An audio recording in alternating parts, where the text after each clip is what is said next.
it's me, Vicky Marie. Good morning, good afternoon, or good evening, wherever you are in this crazy world we're living in. I hope you're all well. As I say, my name is Vicky Marie. I am based in mainland Spain, in Europe, and it is currently the 12th of October as I'm doing this live, and it is 11:36 on a Sunday morning. On quite a sunny Sunday morning, it's 23 degrees here in Spain. Let me know where you are, what your weather's like. Are you well? I certainly hope so. And thank you for watching.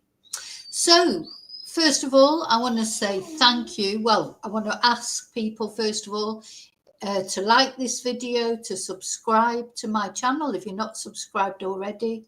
And to those of you who have already subscribed to my channel, thank you so much. I'm going to say my thank yous before I get to talk about this case, which is driving me crazy. I mean, I'm sure it is a lot of us, but certainly Jack and Lilly Sullivan's family over there in Nova Scotia in Canada. These two little ones have disappeared, vanished off the face of the earth. They were playing outside 1 minute, according to their grandma. So don't forget, it was their grandma who saw them last. They live on a property, a very, very remote rural property. They lived because their mum has left there now, with their mum Malaya and their stepdad Daniel on Daniel's mum's property. And we're going to watch Daniel's mum being interviewed as she takes us of a tour of the property, says what happened as far as she's concerned. I think she was the last people to see these children. So according to her, the children were seen that morning.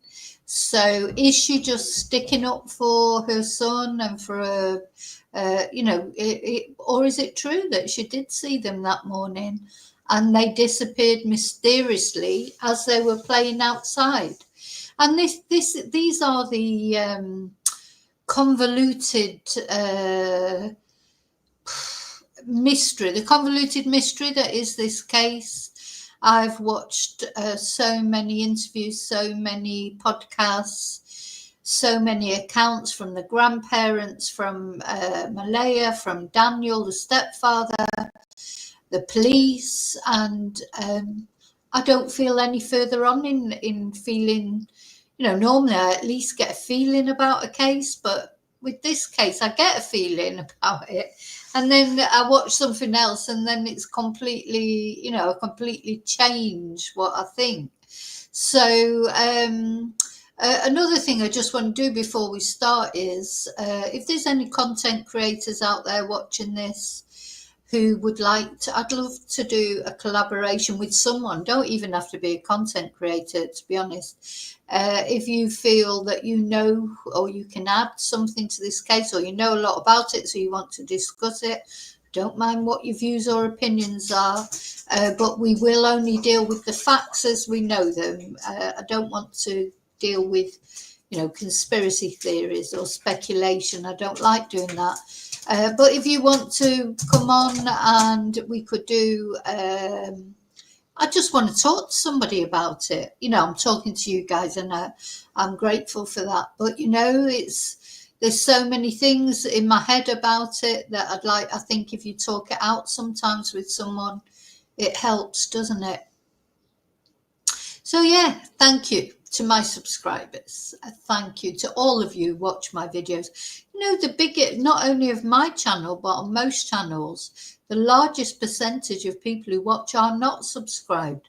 I know that some people, when they see the subscribe, they think that means you have to pay. You don't have to pay. It's completely free to subscribe. It's probably an unfortunate term, isn't it, that they use on YouTube, subscribe, because it suggests that you have to pay. You don't have to pay to be a subscriber. It's just like being a follower. But some of my followers, some of my subscribers, they do take it a little bit further and they become members. And I want to thank all my members for becoming members. We have a members live every Thursday, an exclusive members live. So if you'd like to join our family, we call it the family, the Vicky Marie Chats family, please do. Okay, what else do I need to thank people for? Oh, thank you to people who have bought me Ko-Fis or have sent super stickers, the lovely emails that I received, the lovely messages that people leave for me, comments, etc. Thank you so much. I really do think our community here at Vicky Marie Chats is one of the best on YouTube. It might not be the biggest, but I think it's one of the most positive. We respect each other's opinions. Everybody's got an opinion, everyone's got a view, but we don't insult each other if we have different opinions. And, I think that's characteristic of my channel.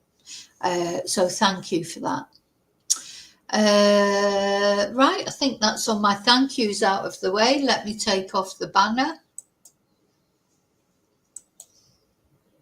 And I'd like to say hello to my lovely lurkers. Thank you for watching. Hello to replay crew. Thank you for watching. And I don't think there's anybody in the chat at the moment, which is very unusual because normally I have quite a lively chat. But anyway, maybe I've caught people out this Sunday morning. But please, if you're there and you're watching, come into the chat and say hello. So where we're going to start with this case now, as I say, this is, well, let's have a short, so these two children up in the right hand corner, this is Jack and Lilly Sullivan, and they went missing back in May. Now, bearing in mind, we are in now October, well into October. We're on the 12th of October. And these children, we still don't know really any more about what happened to them, do we? All we know is they're missing. They've not been seen since May. They cannot have looked after themselves since May to October. That's impossible. So they either are very sadly deceased because they wandered off and some accident befell them, or an animal got them, or they fell into the water because, as I say, it's a very rural property where they went missing from. There's endless things that might have happened to them. So it's either that, or best case scenario, or somebody did something to them, like foul play is a possibility by the stepdad, the mother. It's a possibility. Everything's a possibility at the moment. Nothing's been ruled out, but nothing has been, no, it's not been declared a criminal case. As far as the police are concerned, in their eyes, it looks like, they did wander off. And did they, though? This is the thing. So these are the children. So we've got Jack, who is 4, and Lilly, who is 6. Oh, look at that photo. Yeah, there they are again. What happened to them? Where are they now? They've got to be somewhere. Children don't just vanish into thin air, do they? These children are somewhere. Somebody probably knows where these children are, unless some complete freak accident has befallen them in the property. So we're going to look at a few things in this video. We're going to look at Daniel Martell being interviewed. We're going to look at the grandmas being interviewed. We're going to look at one of the grandmas. So don't forget, the property that they went missing on is owned by Daniel Martell's mum. She's like a step grandma, really, because Daniel Martell is not the biological father of Jack and Lilly. So his mum is not the biological grandma of Jack and Lilly. But she lives there. They all live there on this property. It's very remote. We'll see that in a moment, just how remote it is. Yeah, and she's going to take us of a tour of where the door where supposedly Jack and Lily came out of. So Daniel Martell says that he and the mother Malaya, with their child, they have a child between them, Meadow, a baby really. They were in bed, he says. He heard the children. Lily had put her head through the door a few times, he said. We watched that interview with him. There's a lot of red flags in the interviews with Daniel. But then when you sort of analyse them and you think about it and you think, but the police must have investigated Daniel to a T. They'll have been through his phone, they'll have tracked his movements, and they have not arrested him. But having said that, there are no bodies that have been found yet, so it's difficult to charge. What are you going to charge someone with if there's no bodies, no proof that even that they're deceased? Never mind if they were murdered. So it's all those things that are sort of strange. But also Daniel has passed a lie detector test, which apparently all the people involved have passed lie detector tests. So there's that as well. Every time you get an idea in your head, it's like shot down by something else that has happened. That's what makes this case so mysterious. The dogs have been in there. They didn't find anything when they were looking. The dogs that were looking for live scents and trails didn't find anything. Now the cadaver dogs have been in there. They haven't found anything. It's just nothing. There's nothing that we know about. Now, undoubtedly, the police have probably got other evidence that they haven't disclosed to us. They must have something. I don't know. Do they know what vehicles were there?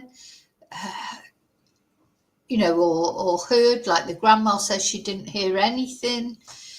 So this is like a total conundrum, this case, but it involves two little children. It's a 4-year-old and a 6-year-old who, are likely, but not definitely not alive anymore.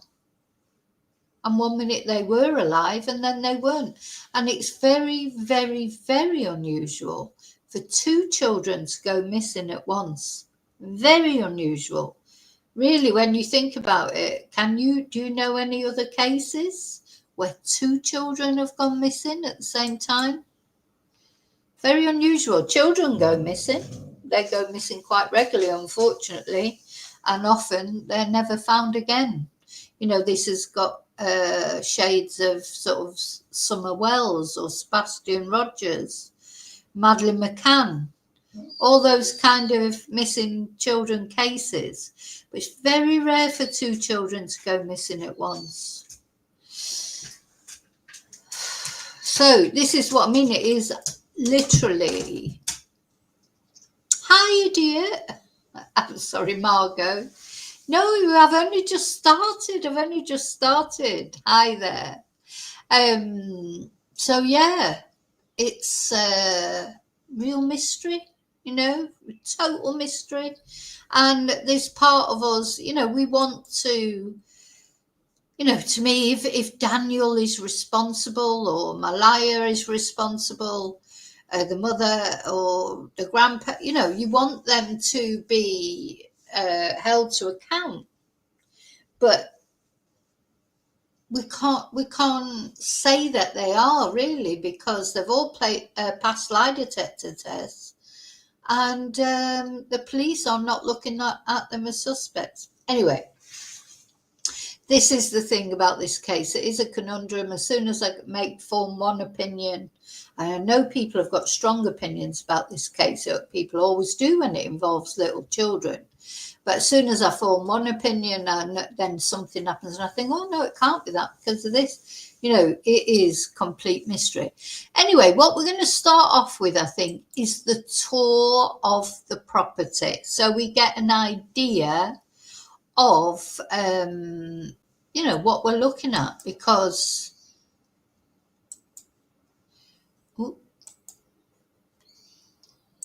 so Daniel Martell's mum, so Lily and Jack's step-grandmother, took a reporter on a tour of the property. So that's what we're going to look at first, I think, because this will give us an idea of the context that we're talking about, how remote this place is, you know. So here we go.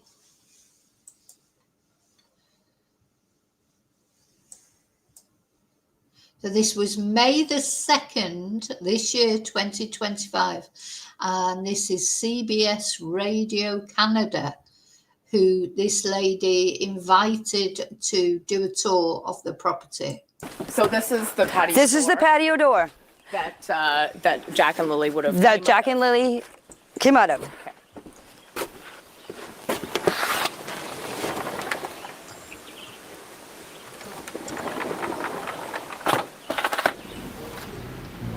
So it's the morning of May 2nd. Take me through what happened. Okay, I was up at 6 o'clock, sat in there and had my tea. And then on Facebook, 7 o'clock. So she said she got up at 6 o'clock. Now that's interesting, because it was around about 6:15 that apparently Malaya contacted the school and told them that the children weren't coming in. So the children had been ill, but there'd also been a day, I think a day where they didn't have to be at school. That particular week, they hadn't been in school much for one reason or another. The day before they disappeared, they were out with the family. It was captured on CCTV. So that was the last time they were seen alive on CCTV. Now, something that did occur to me, because apparently Malaya contacted the school very early, as I say, around about 6:15 on the Friday morning, and said the children would not be coming into school. Now, it just occurred to me that how do we know that that was Malaya who contacted the school? Because it was by email. It wasn't a phone call. It was very early in the morning. Obviously, she went on the school website or whatever and said the children wouldn't be in. Do we know for certain that was Malaya who did that? Just a question. In fact, as we're going, I'm going to be writing down some of the questions that I have. Not that I'm saying it wasn't Malaya. What I'm saying is, do we know for sure? Because the police have been very, very tight-lipped about this whole case. So we're not getting any, you know, which is fair enough because it's an ongoing investigation. I understand that. But so that's one question I would like answered. Is it certain, you know, that because I could get on, so anyone could get my phone or get my computer, go on it and send an email. And how would we know that email actually came from me and not somebody else? Do you see what I'm saying? So do we know it was Malaya for certain? Now, it may be that they have some proof somehow that it was Malaya. Maybe she has to give a, well, see, even if she has to give a password, really, anyone could know that password. That's why these new biometric systems are probably better, aren't they? Because then you know that it has to be the person, because they've got to use their fingerprint or their eye or whatever.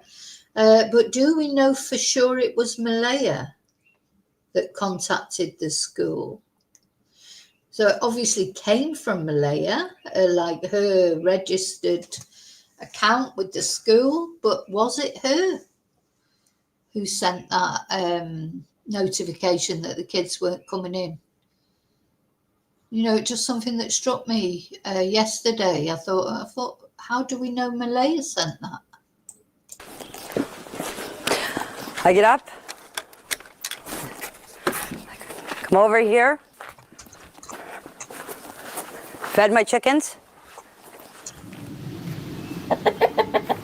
My brother, Ron, called me at 8:48 and asked me if I wanted to go to town with them. And I said no. I said I'm staying home. I said I'm going back to bed.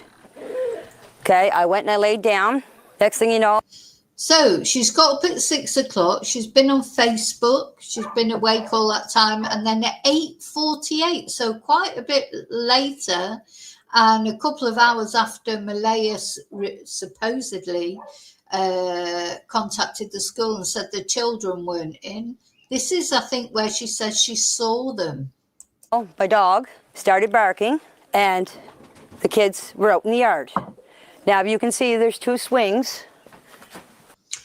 So, so some people think maybe the children were, if it was Daniel that had anything to do with it, or Malaya, of course. A lot of people are saying maybe the children, something happened to them the night before.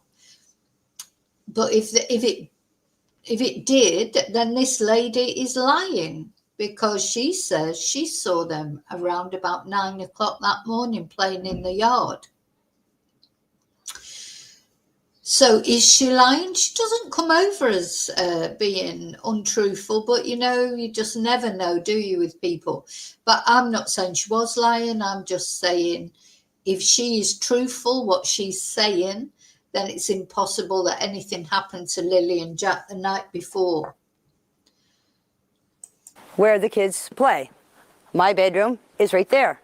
I heard the kids. This is where the kids' swings are. This is where they always played. And so that's where I heard them. And I can hear everything in that trailer. If 2 kids get out of a fence, and Jack and Lily are all the time yelling. Didn't she say she saw them, first of all? Let's have a look. Now she's saying she heard them. Okay, I went and I laid down. Next thing you know, my dog started barking, and the kids were out in the yard. The kids were out in the yard, but she says but she didn't actually see them. She's saying she heard them. Did she hear them? Oh, look at their little faces, bless them. Their little faces. So did she actually see them, or did she just hear them? Or did she, then you think, did she, hearing the kids playing? Did she, or did she just think it was them because the dog was barking, she heard a noise and she thought it was them? Because your ears can play tricks on you, can't they? So she did not see them, she heard them.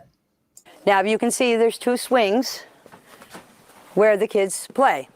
My bedroom is right there. I heard the kids. This is where the kids' swings are. This is where they always played. And so that's where I heard them. And I can hear everything in that trailer.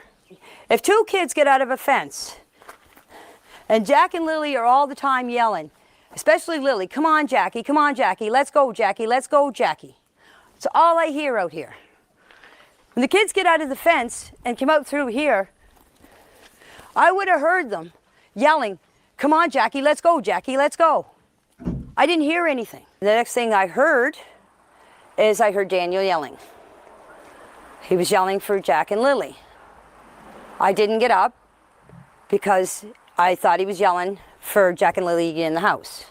So the next thing you know, I came out of the trailer after I heard Daniel, about, I'd say, 10 minutes after I heard him, I come out of the trailer. I opened up the door, was standing here.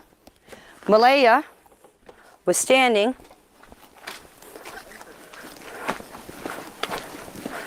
right here with Meadow on her hip. And I come out and I said, what's up? She said, Jack and Lily are missing. I said, how long? She said, about 20 minutes. So this is what she's saying.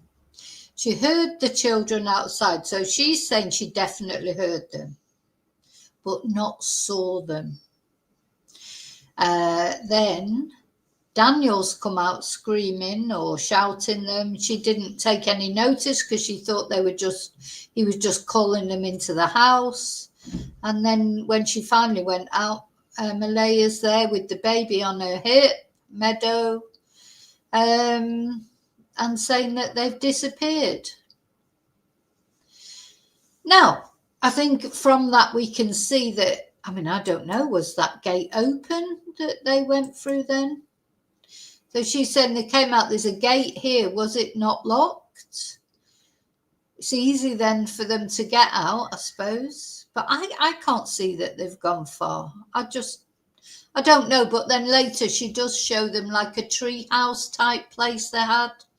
So maybe they did. After I heard Daniel, about, I'd say, 10 minutes after I heard him, I come out of the trailer. I opened up the door, was standing here. Malaya was standing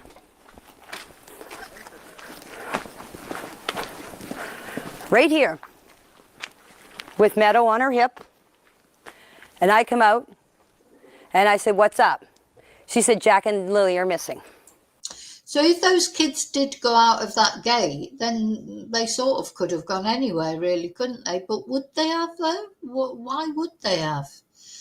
You know, I mean, Lily is 6 and Jack is 4. I presume they've lived there quite a while. Why would they have gone any further this time? And, you know, was that gate left open? Maybe it was left open by mistake. I said, "How long?" She said, "About 20 minutes." I closed the door, got my boots on, came out here, ran up in the woods. Just right up here. The kids have a little fort that they made out of sticks and fir branches, and that's where they go. So they do sometimes go into the woods. So that's something we're learning here. They do go into the woods because they've got their little den. You know, I remember that when I was a kid, we used to go and make dens. I don't know if kids still do that now. You know, I think people are frightened to death to let their kids out their sight now, aren't they, these days, in normal, I mean, different on a rural property. But yeah, when I was young, even on the council estate where I lived, we would go and make dens. There was a place where there was a lot of bushes and we would go, and it wasn't as close as that is.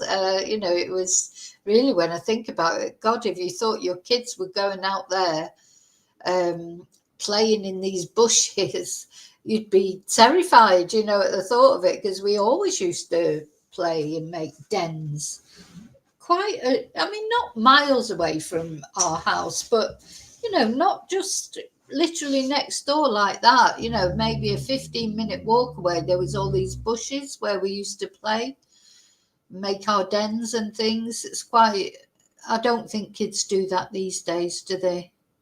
Unless they live on rural properties. I do think people relax on rural properties. So you can see them and hear them. We went for walks in the woods. I had to practically carry Jack through the woods because there was no way that he was walking through all that tree falls and bushes. I did this whole area. There's an old road up back. Yeah, there's no way that little Jack at 4 years old would want to walk through all that. I don't think Lily would, but she was a little bit older, I suppose. They're not going to want to walk through all that. Now, if Lily wanted to go, and it sounds like Lily was the dominant one, like big sisters often are. If she was going, "Oh, come on, Jackie," like she was saying, "Come on, Jackie." But, you know, did they what? That is a possibility. This is one of the possibilities, that they've wandered off into all these woods and just got hopelessly lost, and then sadly maybe died, you know, of exposure or whatever, or, you know, it's possible, isn't it? But don't forget, everybody was looking for them. Surely, unless they actually you know, had an accident and died, surely they would have been calling for help, you know, even they can't both have just died like that either. You know, sorry to be sort of graphic, but it's true. This again makes it unusual, being 2 children. You know, if one children wandered off and could maybe have an accident and fall over, but the other child might just sit with them. But would they both have an accident just like that? They wouldn't both die instantly. even in the river or whatever. Surely there would. It's harder for two children at the same time to die of whatever accidental death, isn't it? Then what? Maybe something happened to one child.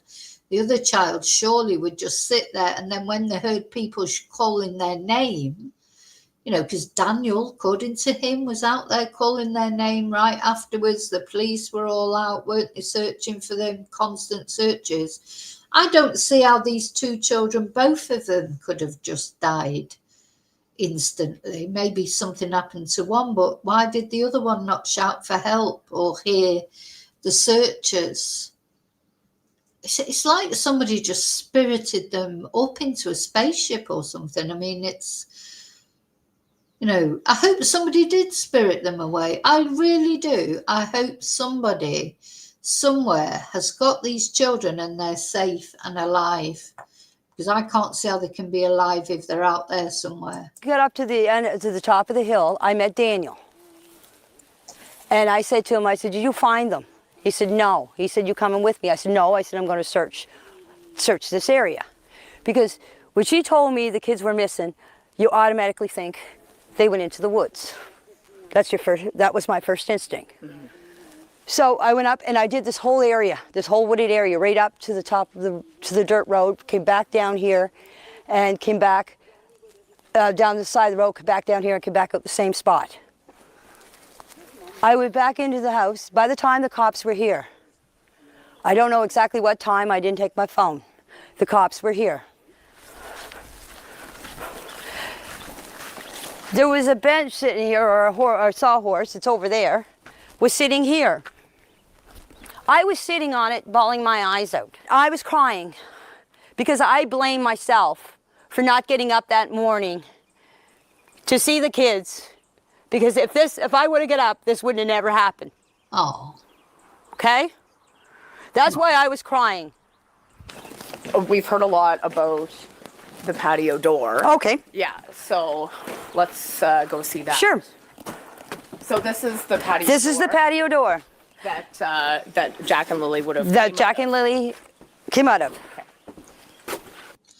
Oh, she's very forthcoming with everything. I mean, I think she doesn't come over to me like she's lying. What do you think? Let me know in comments. You know, we all have our different views on things. When I watch her talking, I don't get a feeling that she's lying.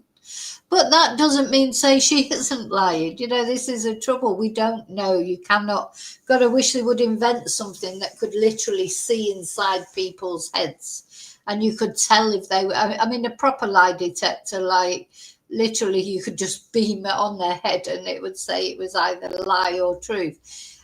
Because sometimes people do sound, sometimes it is difficult to establish if someone's lying or not. To me, this lady comes over as being honest, but what do you think? You know, let me know. This is what I mean about this case. It is absolutely haunting me at the moment. It really is haunting me because I cannot see what happened. Anyway, she's very forthcoming to the reporter. Come have a look. This apparently is the door that Jackie and Lily would have gone out of. And I'm sure Daniel said something like it would have made a noise. But you'll notice when this reporter opens it, it does not make a noise, so I don't know.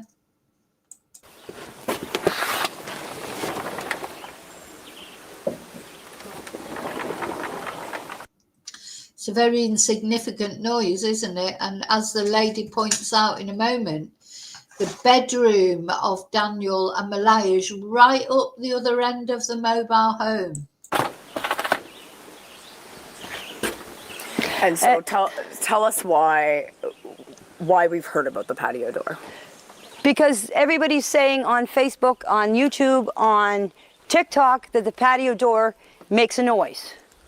And why they didn't hear the door open. The bedroom is back there. Okay? Yeah. That far window. The last window is the bedroom.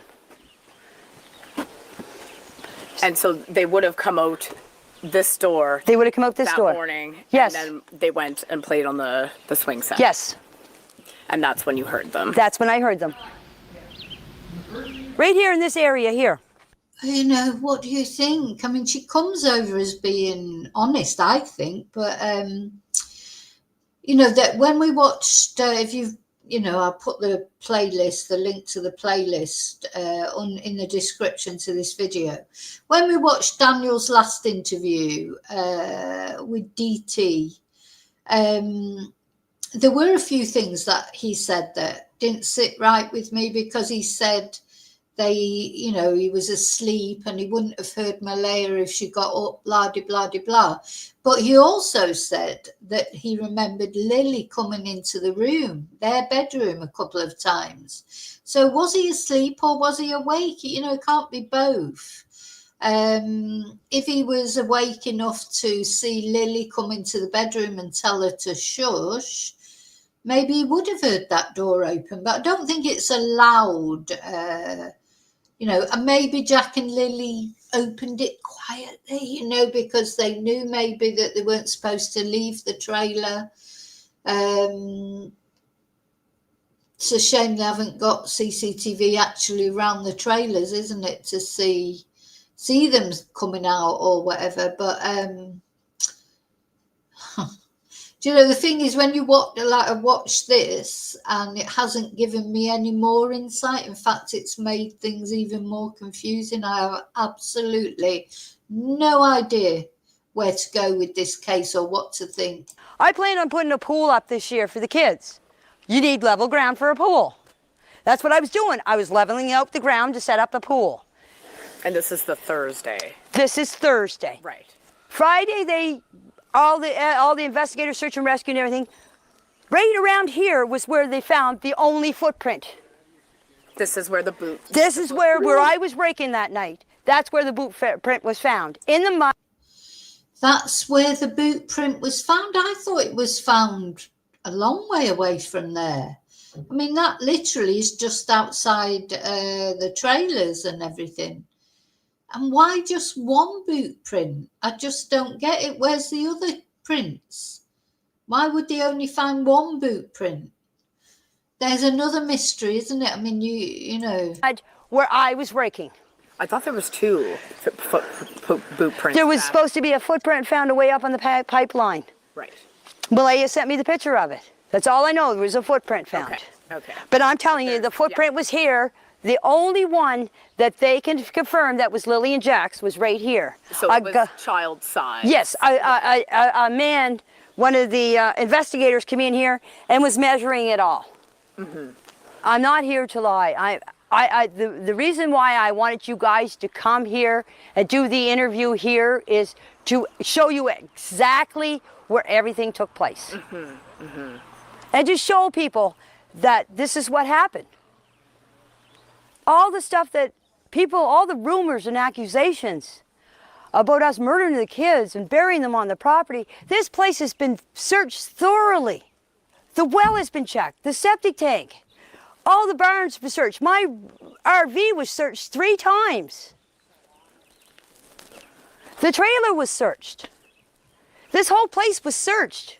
If they want to come back and search again, they're more than welcome. You've talked about drones flying over your property. You've talked about cars driving down the road and slowing down. What's that been like?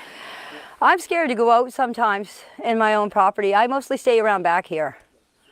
And if I do go out front for anything, I usually have my head down because I don't want people to see who I am. That is me myself. It's not because I'm hiding from anybody. I don't like to be on camera. I don't like my picture taken. I'm just a quiet person that just wants to be left alone, and I mind my own business. I'm just a hermit. Do you feel as if the finger has been pointed towards you and Daniel? Yes, I do. Because I live on the property. Oh, what do you think? What do you think? She doesn't talk about Jack and Lilly much, does she? She did get upset and say she felt that if she would have come up, but she's not like, you know, saying, oh, I hope Jack and Lilly are okay, or I Oh, God. Totally confused. Come on. Do you think your son had anything to do with the disappearance of Jack and Lilly? No, I don't believe Daniel had anything to do with the disappearance of Jack and Lilly. Our heart don't lie, and my heart is telling me that my kid did not have nothing to do with this, and I had nothing to do with this. You know, if something bad happens, you get like your heart drops. Mine hasn't dropped. Deep down in my heart, I do believe Jack and Lilly are alive. It's not because of what people are saying. It's my heart tells me that they are alive.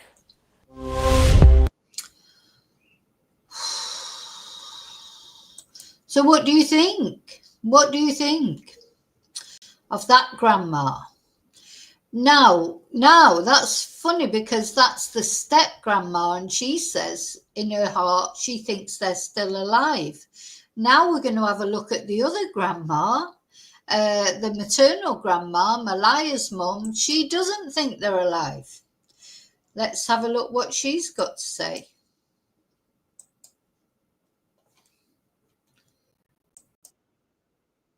Weeks since Lilly and Jack Sullivan were reported missing in rural Nova Scotia.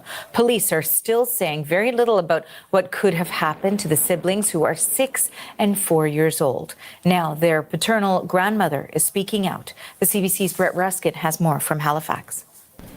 Still many theories about what may have... Sorry, this is not Malaya's mum. This is Jack and Lily's biological dad's mum. Sorry, no, we haven't heard anything from Malaya's mum as far as I know. Happened to 6-year-old Lilly and 4-year-old Jack Sullivan, but no clear answer as to where they may have gone. Now, we know that there was an extensive search of the area from which they disappeared. There were hundreds of searchers on the ground, dogs, drones, and helicopters in the air. RCMP investigators looking around as well, scouring the area, looking for any clues, any evidence about what may have happened to them. Now, we've heard frequently and often from the stepfather of these children, but more family members are coming forward to share their stories. So we heard from the grandmother of the kids. So this is the biological father's mom. Here she is speaking with CBC News. I know somebody knows where they're at. I know somebody out there knows where they're at. Just bring them home or let us know where to find them. I just want them to be found. At this point, I don't even care who did what. I just want to know that they're home. She says that she doesn't feel like the kids are in the woods, or that they would have gotten far in the woods, simply because it's too dense. There are countless trees blown down by a hurricane that swept through the area about 3 years. I don't think they're in the woods either. And that's a good point, Margot, that you say. She was quite aggressive. She didn't have... the only time she got upset, really, was when she would talk about Daniel not being involved. But... yeah, she didn't really talk about the children themselves much, I don't think. And, you know, when she said, and I thought that about the swings, you know, they were all wrapped over, weren't they, already? But still, the strangest thing to me in this whole case at the moment is still that Malaya left. Why did Malaya leave? That's the other thing that we're not being told. Nobody has said why Malaya left. She left the next day, and that just, to me, imagine your children have gone missing. You're not going to leave that area the very next day, are you? There's something in Daniel and Malaya's relationship for me. That's where the key lies to what happened to these children. I think Daniel is a stalker. I think he is a domestic abuser. That doesn't make him a child murderer, of course, but we'll hear from a podcast we're going to listen to. Jack had black eyes at school. You know, why is that not being talked about more? You know, he often had black eyes. And Daniel tried to say in that interview we watched with DT that it was probably Lilly that gave him the black eyes. He did not deny that Jack had black eyes. So the black eyes worry me. You know, is there Daniel? And also Daniel, when we saw him being interviewed, I don't know if he's murdered these children. I'm not saying that he did, but he seemed to be having too good a time, didn't he? He was enjoying himself. Oh, the laughs and jokes he's had with the police. Oh, yeah, we've had some really good jokes. When there's 2 children missing. Seems to be enjoying the whole thing too much, Daniel. But again, doesn't make him a murderer. So, but yeah, key things for me is, why did Malaya leave the next day before she even knew what had happened to her children? Or, as we'll hear in a podcast shortly, did she know what had happened to those children? Ago, so it is very dense woods, very dense brush, tough to get through for anyone, including kids. Now, we have heard from police as well. They are looking at all possible theories. They're really throwing any possible available tool or resource that they have at their disposal at this investigation. There was an extensive search of the property, of nearby septic systems, of wells, of lakes and waterways in the area, even of mine shafts and culverts, any place that these kids may have crawled into, had hid in, or were climbing into, any small space that were really no stone has been left unturned in that region. Now, police said this is an unusual investigation, an unusual missing person investigation, because it's not often that 2 children go missing at the same time. Here's police talking about that. It's quite rare. In my career, I've never seen 2 missing children go at the same time. But people do go missing, and we are there to support the families. We're there to find their loved ones, and we're there to find facts and evidence surrounding their disappearance. Now, officers say that they're keeping their minds and options open for any possible theories or outcomes of what may have happened to these children, but they say there's no evidence of an abduction. So they are still keeping up this investigation. They're still asking the public for any information that anyone might have about this disappearance. Brett Ruskin, CBC News, Halifax. So imagine you're looking at an investigation, really, where there is no evidence of anything. So there's no evidence of abduction. There's no evidence that the parents did it. There's no evidence that they had an accident in the woods. There's no evidence of anything. And like the police officer said there, when do 2 children ever go missing like that? It just doesn't happen ever, does it? You know, it's not so easy to kidnap 2 children. I have known one case where it happened. Very sadly, a boy and a girl were kidnapped. I must look at that case one day. It's a very interesting case. Unfortunately, the boy was killed by the person that had abducted them, and the girl, she was very what's the word I'm looking for, very clever, because when her abductor took her to a diner for something to eat, she managed to communicate to the woman that she actually was there under duress. And anyway, the abductor was caught. He was a serial PDF, and his main target was the girl, but he took the boy as well, just as a leverage, and he did murder the boy. But so it's very, very unusual, that. Very unusual. Again, doesn't mean to say it didn't happen, because I think if an abductor took these children, they could use each other against each other, if you like, to keep each other quiet. You know, it could be like to Lily, well, if you cause a fuss, I'll kill Jack, and to Jack, if you cause a fuss, I'll kill Lily. You know, these are the sort of things that a perpetrator might do. But ultimately, it's so very, very unusual. I was trying to think the girl who was abducted with her brother was called Shani or something. I must do a video about her case one day. And yeah, so there you've got the two of the grandmas. You've got the step-grandmother, Janie. As Margot says, she is aggressive. When she talks, you know, you don't feel any love for the children, but she is not biological grandma.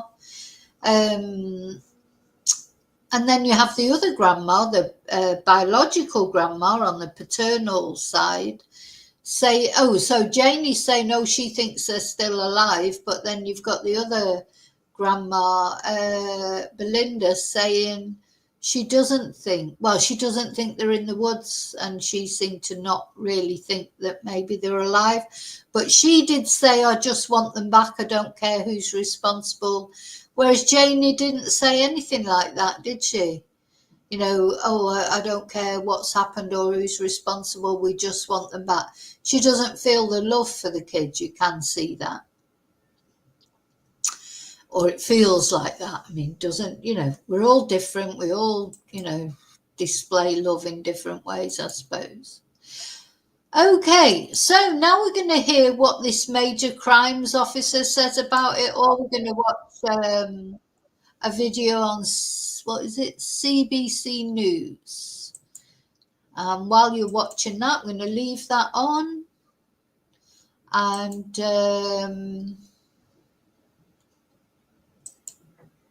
I'm just going to go have a little bathroom break and go and get another Coca-Cola.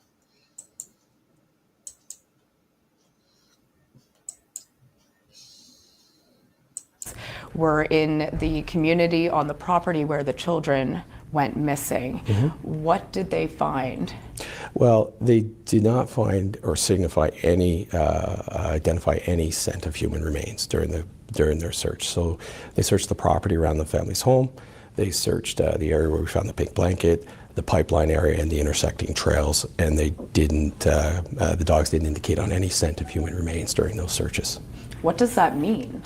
Well, it means that they didn't locate any human remains or anything associated to this file or any open files, so there was no human remains found. It means that we've,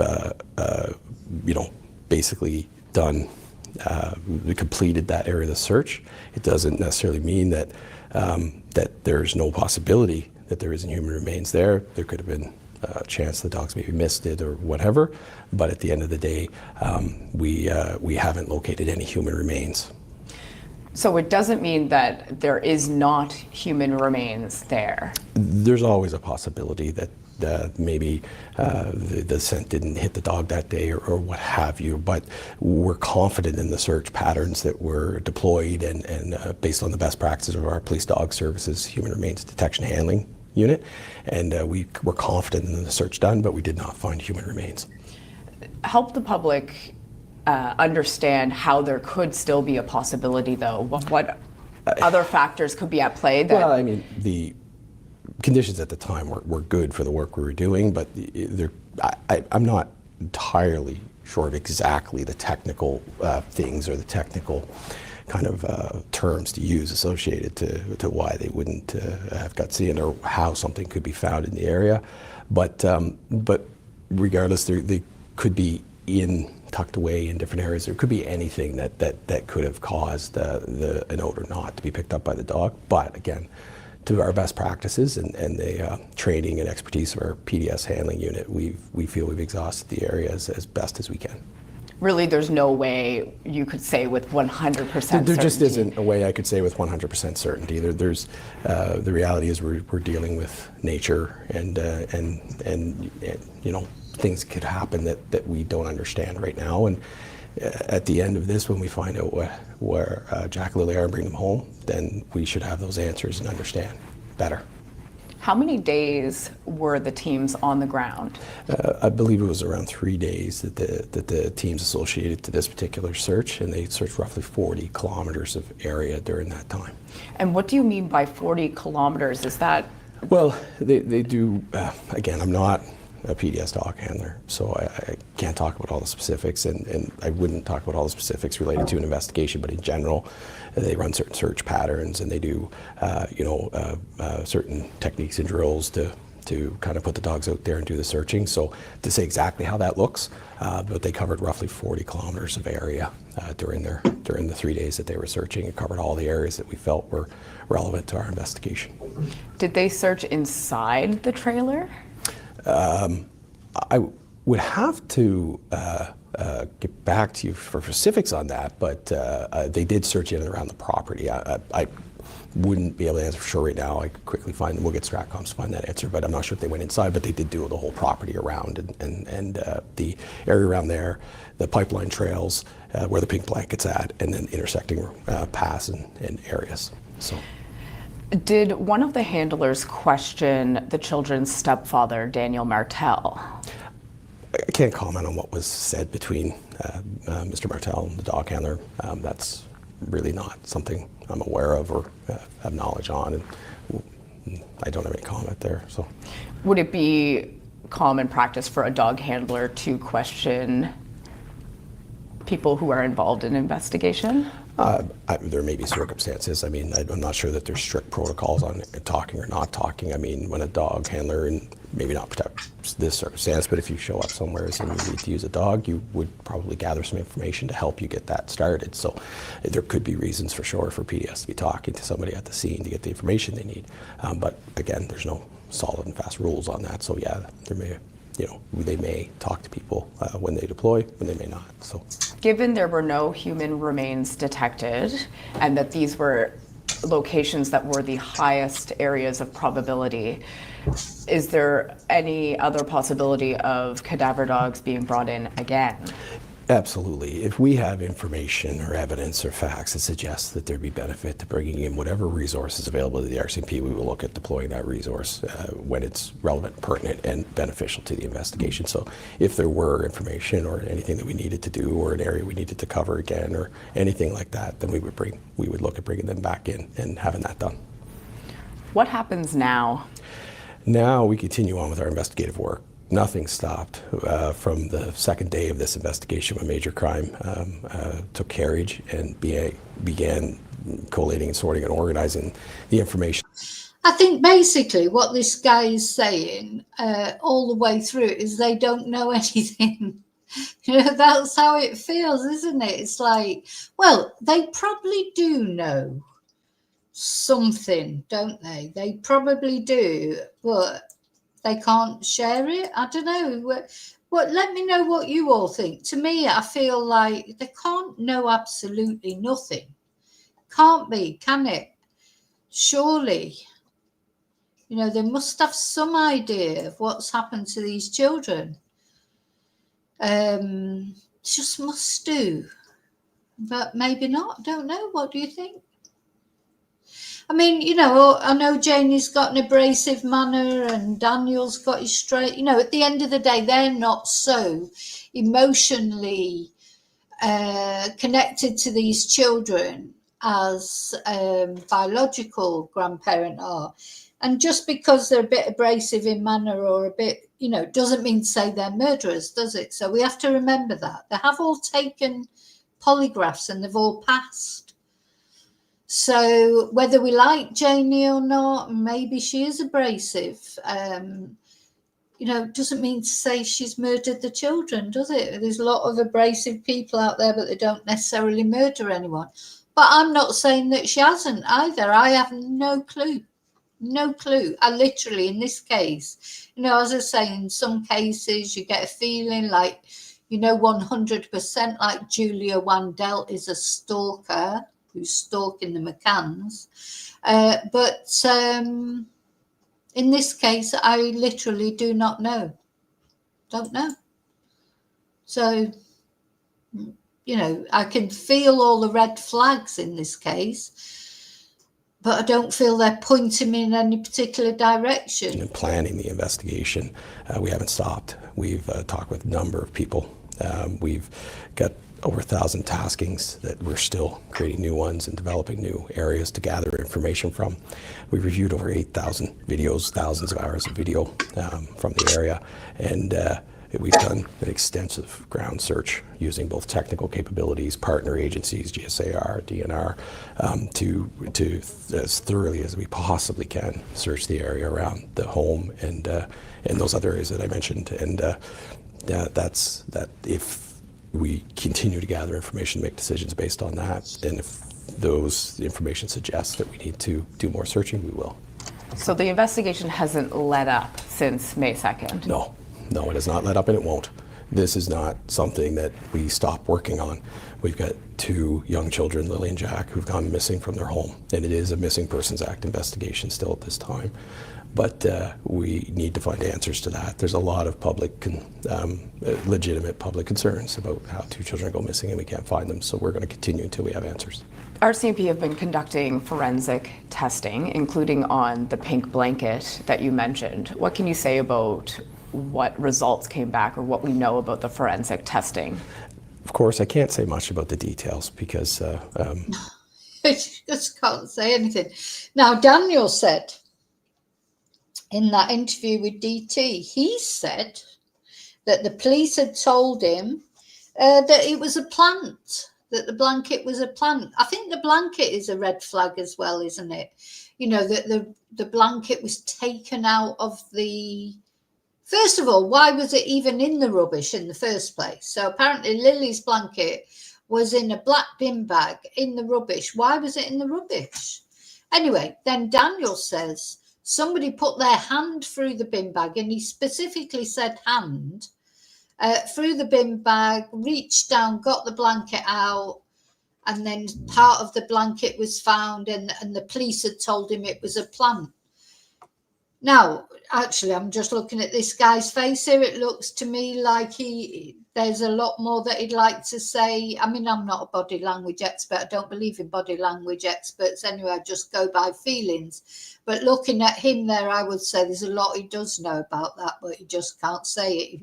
That's the face of someone who's thinking about something that I think, yeah, there's more to the blanket. The blanket's a significant thing, or it will turn out to be a significant thing if this case is ever solved. You know, it's part of our investigation, and there's a process we go through, and we don't want to put out much information. But we've been working with our National Laboratory Services to have the DNA testing done and to get any type of testing related to this investigation in as timely manner as possible. It's been at least a week since the dog handlers were on site. Why? Yeah, why was Lily's blanket in the bin? Why was it? Is there a lag in informing the public of what they didn't find? Well, I'm not sure about the lag. We put our information together. We wanted to make sure that we provide accurate information to the public, and both that and some availability for me to be able to come and talk to the public. We wanted to make sure that I had that availability. So there was some delays about that, and we didn't have immediate information that we felt was going to change or collect evidence for us or change the direction of the investigation. So we felt we should maintain an organizational approach to this and make sure that we're prepared to provide the information we have and set up these QAs. So that's a bit of the delay. But basically there wasn't immediate information we felt we needed to share with the public, and that we would take the time to get our messaging in line and set up the meetings like this. So. You're a major crimes investigator, and yet this case is being investigated under the Missing Persons Act. Is that still the case? Absolutely. Yes, it is, under the Missing Persons Act. One of the things that major crime brings is the ability to collect, manage, collate, organize, and review large volumes of information using some of our standard practices on information control and management. So when you have a file like this that's large, we do support an investigative capacity. So there are other areas that sometimes major crime would support an investigative capacity, larger incidents that maybe aren't necessarily the specifics of major crime, but they need that extra added boost for file management, information management, things like that. So we do support in different areas like that, but we are the lead on this investigation because of the large size, the volume, and our ability to interconnect different parts of the RCMP to kind of understand what their capabilities are and bring to bear. Now, is it just me, or is this man waffling? It's like, talk about red flags in that. I think he is waffling. Oh, sorry, one sec.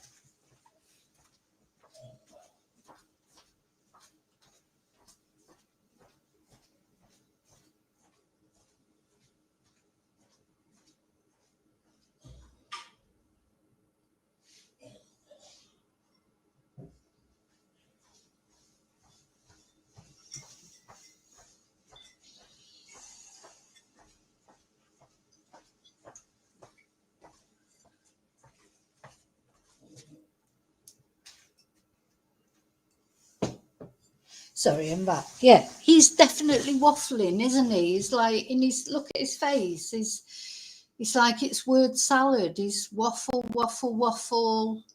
Definitely, let me put my waffle emoji. Definitely a lot of waffling going on by this guy. He's there, he's saying something which is good, but really he's not saying anything. He's saying a lot, but not saying anything. That's how it feels to me anyway. Let me know what you think, of course. Let me just play that again. On a given situation. So that's part of the reason why we remain involved in the lead in the investigation. So to be clear, it's currently not a criminal investigation. No, it's not. We don't have any. We haven't collected evidence or facts or information that suggests criminal investigation or charges or anything like that at this time. So we are still investigating a missing person act. The news release today mentioned you're exploring all possibilities. I think a lot of people are wondering what the possibilities are here. Yeah. Of course, I can't talk about our investigative theories and our direction, but part of the role of being investigators to be unbiased and collect information and fact to make decisions based on that. So we continue to do that, and we will continue to do that until we have the answers we need to bring Jack and Lilly home. What would you say to members of the public, members of the family who really want answers? What I would say to them is that we are grinding as hard as we can to get those answers for them. We want the answers as much as everyone else. We're family people. We have children, we have families, we're aunts, uncles, grandparents, we're everything, not a grandparent yet, but we have the same connections to our communities and our families as everyone else, and we understand the concern. We are concerned, and we are working hard to gather all the information that we can to get the answers to bring Jack and Lilly home, and we won't stop that. Is there anything else you'd like to add? I would like to, thank the public for the cooperation and information that they have provided. I would like to just identify that if anybody does have any further information or facts or evidence or anything that they feel could assist us in locating Jack and Lilly, to please call us, and we will follow. Now, I do feel that some of these police forces have got a little bit better, haven't they? On sort of, they're walking a fine line because they want the public's help. Of course they do, because they've got 2 missing children. But they don't want loads of false leads. They don't want, nutters contacting them and saying, I saw Jack and Lilly in a vision, in a dream, and they've been beamed up to a spaceship. They don't want that kind of thing, but they do want information from the public. They're at that point until this case is solved. It's a bit like the Gus Lamont case in Australia. It's a bit like the Travis Decker case, which it wasn't a child, of course, they were looking for. It was Travis Decker. I thought the police did very well there in sort of involving the public, but, trying to, you do need, it is the public who normally solve crimes.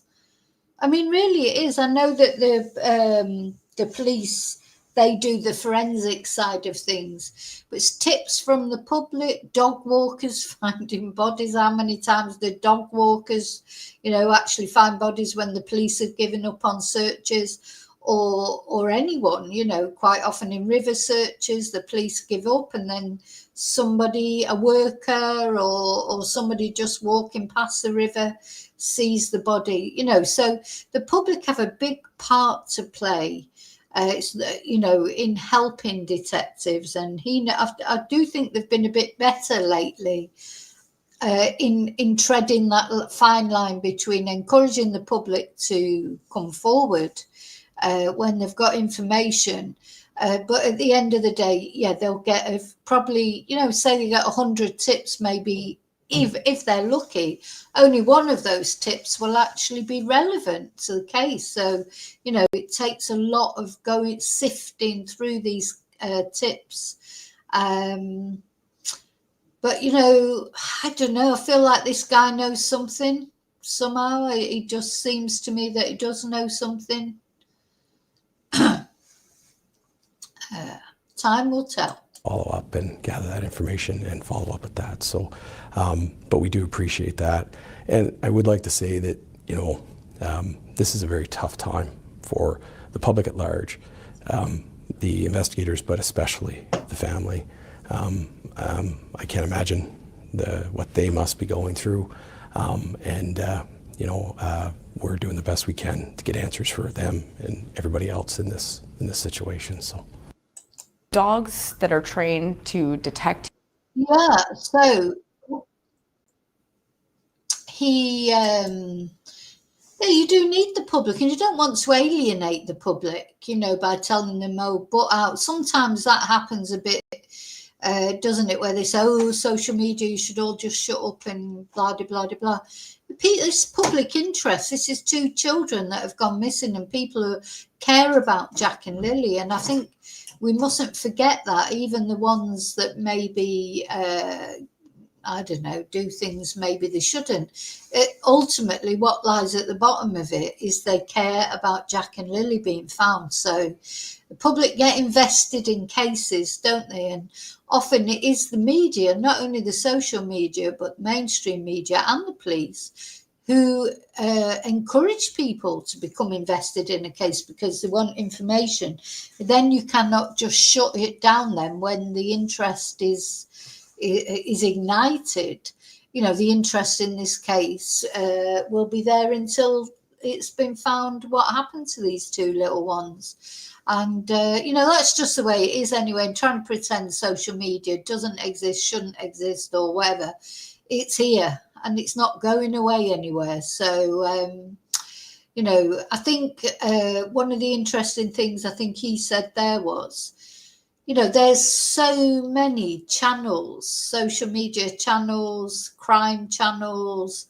They can't keep up with all of them, but though you would think that they would have at least one person dedicated to going through all the dross on social media. Oh, could you imagine that? Because this is my channel and people like it, and I'm glad people like it, but not everybody likes it, so that's fair enough. Imagine having to sit through all the ones you didn't like, all the TikTok, or all of the rubbish. You can't just scroll through it because you need to, just in case, just in one of those, there might be something. Because you're looking for 2 little children and you can't afford to miss any lead whatsoever. So it's quite scary, isn't it? Anyway, the next thing we're going to look at, right, we're going to look at the property again, probably at the end. So I found this, let's watch Daniel's reaction now. So we're going to watch Daniel Martell's reaction to when the cadaver dogs didn't find anything. Now, this was a little bit of a red flag to me because he said I was 100% certain they won't find anything. How could he be certain they wouldn't find anything? How could he be? Why? Anyway, let's have a look. Walk me through that day. You knew that they were coming, but you didn't know when. Mm-hmm. I actually got back from my visit with my daughter, and I come home and the dogs were already, on scene, and they were there for about an hour before I got there. I didn't know the exact day when the arrival was going to happen. It was even a surprise to me, but at the end of the day, everything's ruled out there, and I hope this is speculation, turns elsewhere. So you arrive home after visiting with your daughter. Mm-hmm. They're there, and then what happens? They're there, and then, I walk up, greet them, and meet them for the very first time. It's like, can I come close to you and the dog? Now, I just have to say, it is very near this property, rural as it is, and if Jack and Lily went off this way into the woods, that's where they might have had an accident or something. But here we have got a road. There is a road going, they would only have to walk up here, and there was a sighting, a supposed sighting of them with somebody on this road. I mean, they're not far from the road, are they? So that's another possibility to add to all the other millions of possibilities. Walk up, greet them, and meet them for the very first time. It's like, can I come close to you and the dogs? And he said, oh yeah. And then, investigators were there, or one investigator, and, had a conversation with him, and they said, look, yeah, we're going to do the property. I said, perfect, like, let's do every square inch. And that's when it began with, where do you think we should search? And in my mind, these guys are the best. They're supposed to be the best. They should have mapped the terrain, looked at satellite imagery, and found every single speck on that property that needed to be searched. And they should have had, Well, what they should have done, because Daniel knows, Daniel, he knows what the police should have done. He's trying to tell them their job. He does give off red flags, Daniel. I understand why people think he does. But is it just because he's, a fool, or is it because he's got something more sinister to hide? I don't know. Better coordination with reviewing those maps and people involved from the start with search and rescue to determine areas they need to search. What happened? Did you tell them where to search or advise them, or what did you say? I gave them like any indication that, soft grounded areas like the marsh, the ponds, anything like that. But I said, you're welcome to do it anywhere. They did inside the... I mean, that is a big red flag when he's trying to say, yes, I told them where to search, as if they're going to listen to where he says that they should search. That is a red flag. You're not going to search where Daniel says they should search, or search where they think they should search. So there are things that Daniel says that are pretty ridiculous. But you know what? I still don't know.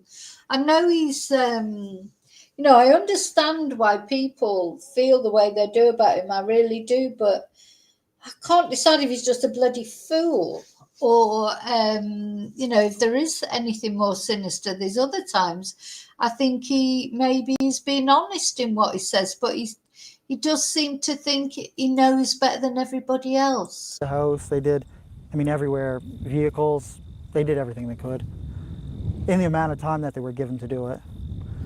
So what did they search when they came inside? How did that go? Well, when they took the dogs, inside the house, they ran from one side of the house to the other, waiting for the dogs to, bark or pick up a scent, and nothing was located. Same with all the property. There was no indication of anything. They didn't do it once. They took in both dogs. They did the whole thing. They did up the road. They did the blanket site. They did pipeline where the boot print was found. They exhausted every single area within Landsdowne. Yeah, the pipeline trail right here where we're standing. Mm-hmm. They did. They spent every hour they could searching, not planning or anything like that. They were boots on the ground, just doing whatever they could. You were mentioning that you had a bit of a tense reaction with one of the dog handlers. Can you tell me? Now, I'm not sure why he's folded his arms. That's a definite sign of being uncomfortable, defensive. Not sure why he's folding his arms if he's got nothing to hide.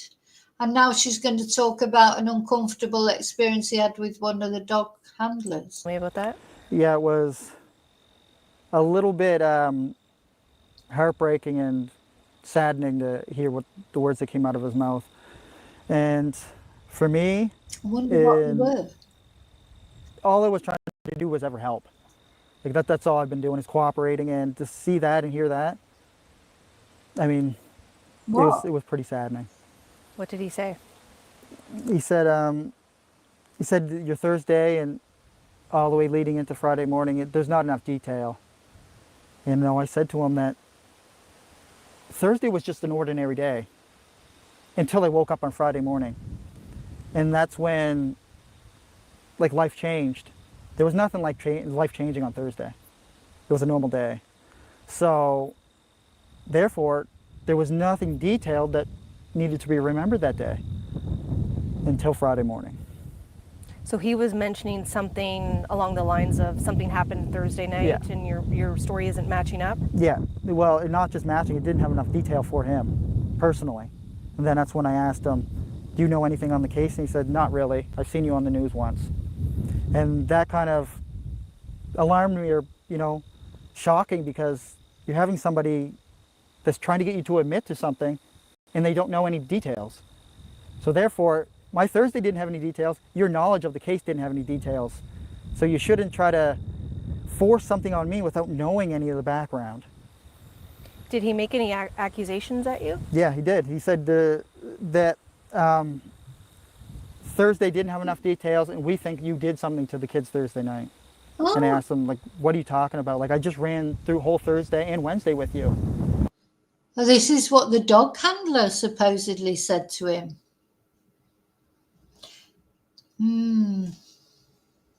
Well, maybe they think he did, but they've got to prove it, haven't they? Like, we just spent the last 20 minutes talking, and there's not enough detail because I thought it was an ordinary day. In the end, like, cadaver dogs were there, they went through, and the story continues.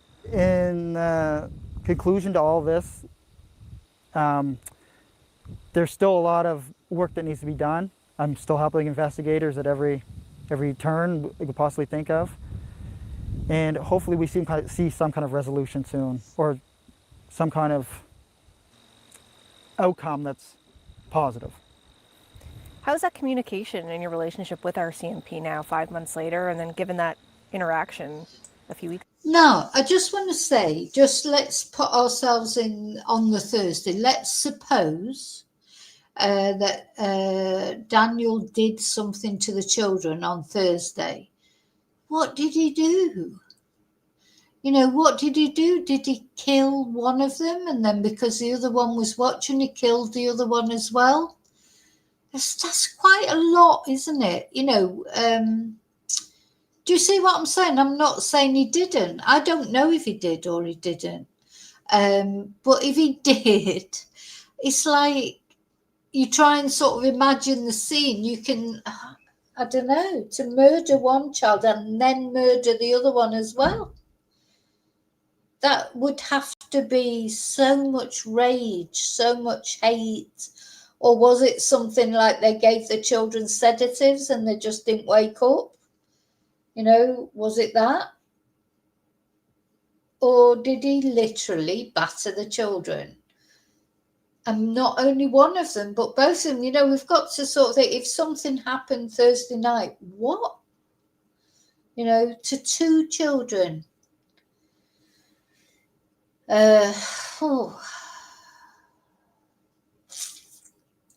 You sort of think, well, surely it would have had to have been an accident, like give them some sedatives, and maybe they gave them too many sedatives, or maybe the children, like he says, he didn't have a meth lab in his house, but other people have said that. Did the children get into the drugs and die because of that, because they took any of the drugs that he had around the house? Or has Malaya arranged for the children to be taken away? I mean, I hope she has. I really hope she has, because otherwise she's left that area the next day because she knows those children aren't coming back for one reason or another. I really believe that. I think for you to leave a place, unless you were so terrified of Daniel, to leave a place where your children supposedly had gone missing in the woods and not want to be there when they were found is just wrong.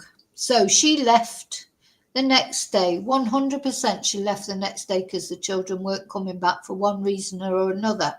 It would either be because she knew that he'd done something to them, because she'd done something to them, or because she'd arranged for them to be taken away by someone out of that situation. But she would not have left that area the next day for no reason. Very, there are so many red flags. I just don't know. I can't join the dots, and that's what the police are there for. They're going to join the dots sooner or later. At this point, I go to them. They don't ever come to me. It's just like I have to contact them, I have to go to them, and it's been like that for a little while now. Yeah. Because I've given them so many leads, and there's only so much I can do. I was told not to pursue any leads, so I'm not the one who's going to be going out there investigating. Why do you pursue leads? Because you're still out there talking to people and finding out new details. By pursuing leads, they mean if I have a lead, I don't track it down in person. But yeah, like, I'm still open to talk to the public. I have no fake accounts. I don't have anything that would be not under my name. Like, I go fully into every comment with my name present. So I have nothing to hide. People are free to message me whenever, and people are free to discuss anything they want with me. Any angle, any perspective that they have, I'm open to it. And I will pass it along to investigators if it's a solid perspective. Every tip matters. All 800 and almost 900 of them matter. Do you find that engaging helps for you? It doesn't help me mentally, that's for sure, but I still do it. I'm basically desensitized to all judgment at this point, so if anybody has anything, you can just come to me, or just, you can go to Major Crimes, you can go to your local police department, they'll pass along tips, or Crime Stoppers. Because this whole situation has drug on for way too long, and it's absolutely destroying everyone involved. So what does this tell you now that the cadaver dogs were in, they didn't find anything? Do you think, like, the part on the woods, do you think that's case closed? It should be case closed. It should have been case closed from the very start. Because with the amount of resources, the technology, and amount of searchers, and everyone deployed in that first initial search, that was a lot. That was an 8-kilometer radius outwards. And it's just the amount of money and people's time, injuries that were sustained during that. It's just, people should have just opened their eyes to see that we need to look elsewhere. I pointed many fingers, and I think that's where the people should look. Not here. Not here. Not in the woods. The fingers have been pointed. Let's start taking a look. What's going through your mind as you see their picture every day still? It's just heartbreaking to know that 5 months have passed and school started, the summer ended. Like, this should be a chance for kids to be interacting and doing kid things, enjoying their lives as kids. You know, like, it's not just all the kids that miss them from school and community, and, you know, at this point the whole country that, you know they're missing. It's just like I have kids too that know that they're missing too, and like, that's heartbreaking for them. Like, Meadow doesn't understand, but one day she will, and she knows that Dad spoke up for Jack and Lily when no one else would. Huh. I think every time I see an interview, it doesn't make things clearer, it makes it more murky. But yeah, and of course we have to remember that Daniel has children as well, not with Malaya. He has Meadow with Malaya, but he also has 2 children from a previous relationship who knew Jack and Lily, because, you know, they all lived together in that house. Or, well, his children would come there when he had visitation. What do they think of it all, I wonder? Okay, we've got one more podcast that we're going to look at. I found this podcast very, very interesting. It's the Decibel. I think it's from the Daily Mail sort of group. But it's a good podcast all the same. And there were things in this that I didn't know about before, like Jack's black eyes at school, etc. So we're going to listen to this.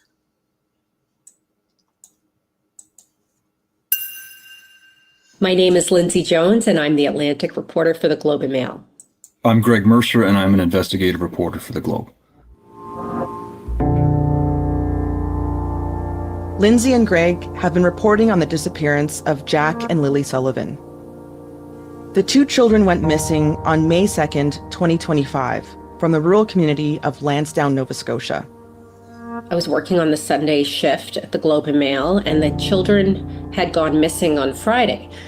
When I first heard about it, I thought, oh, most cases of missing children that we hear about are wrapped up within a day or within a few hours when kids go missing. By Sunday, when I started my shift, the children still weren't found. And to this day, they still haven't been found. Their disappearance and the massive efforts to find them has become a national news story. So today, we have a special episode of The Decibel.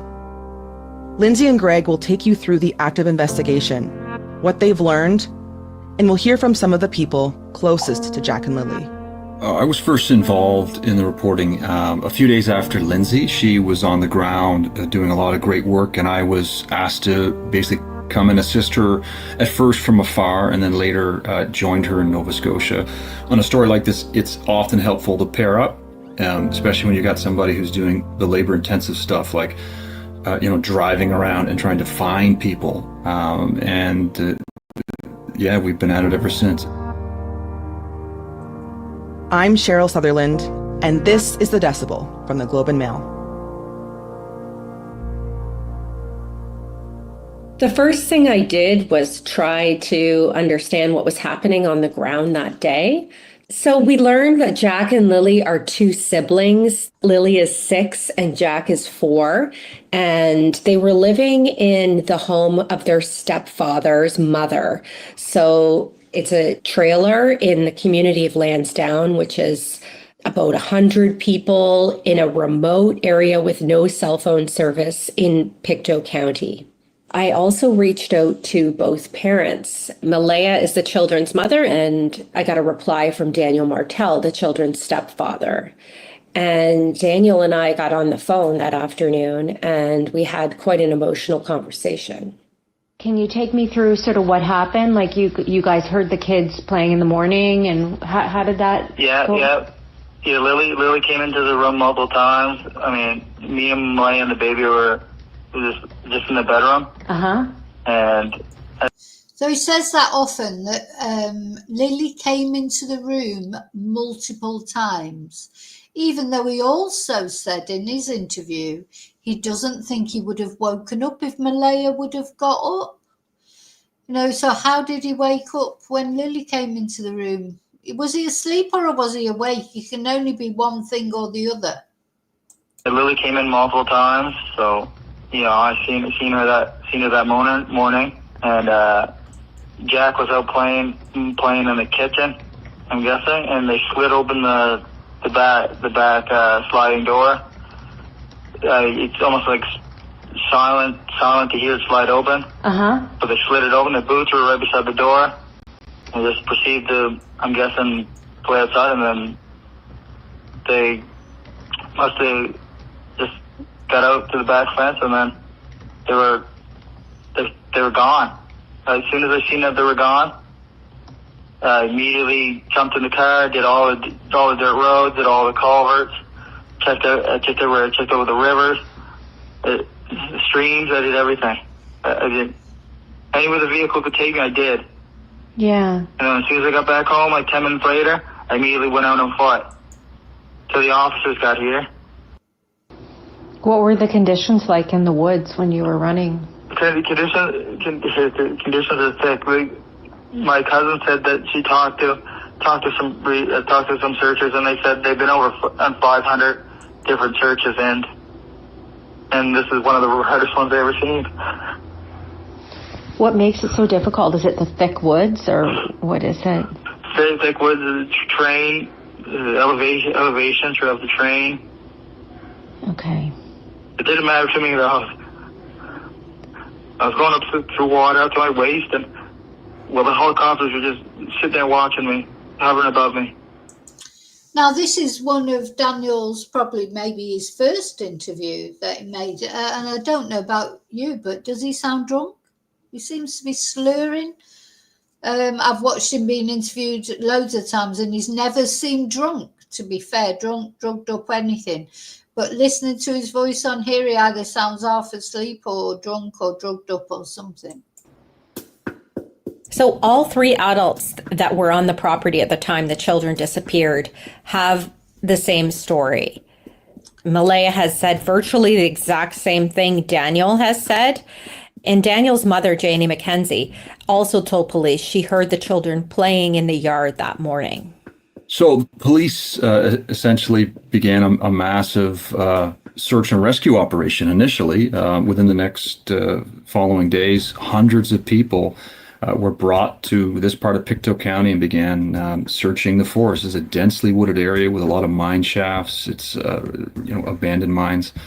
Difficult searching. They were aided by guide dogs and helicopters and drones. A lot of people scanning out in a grid around the home, found no trace of the kids. And then we learned that the day after the children were reported missing, that the RCMP's major crime unit was brought in to take on the case. One thing the RCMP are emphasizing is that all options are part of their investigation right now. It is a missing persons case. It remains a missing persons case, which can pivot to a criminal investigation. Well, the key thing is they haven't found the bodies of these children, right? It's difficult for there to be criminal charges without the bodies of the children being discovered. No one who's been involved in the investigation is pretending that the kids are alive somewhere. They don't seem to believe that theory at all. So they're trying to find the bodies. And until they do, it is difficult for this case to go to that next step.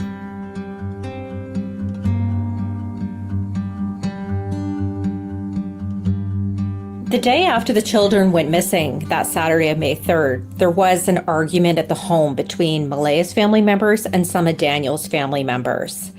One of Malaya's family members hurled an accusation that Daniel had something to do with the children's disappearance. And this stemmed from discussion about meth use in the home. Yeah, now see, I didn't really know this. So apparently there was this big argument between Daniel and Malaya's family, and they were talking about him and this meth use. And he said in that interview with DT the other day that we looked at, it's all a load of rubbish, that there's no meth labs in my home, blah, de, blah, de, blah. Are there though? Is there though? Is what is the truth of it all? I don't know. Literally do not know. Daniel told me about the fight on the first day I met him. And I also learned that his mother, Janie McKenzie, kicked Malaya's family members off the property.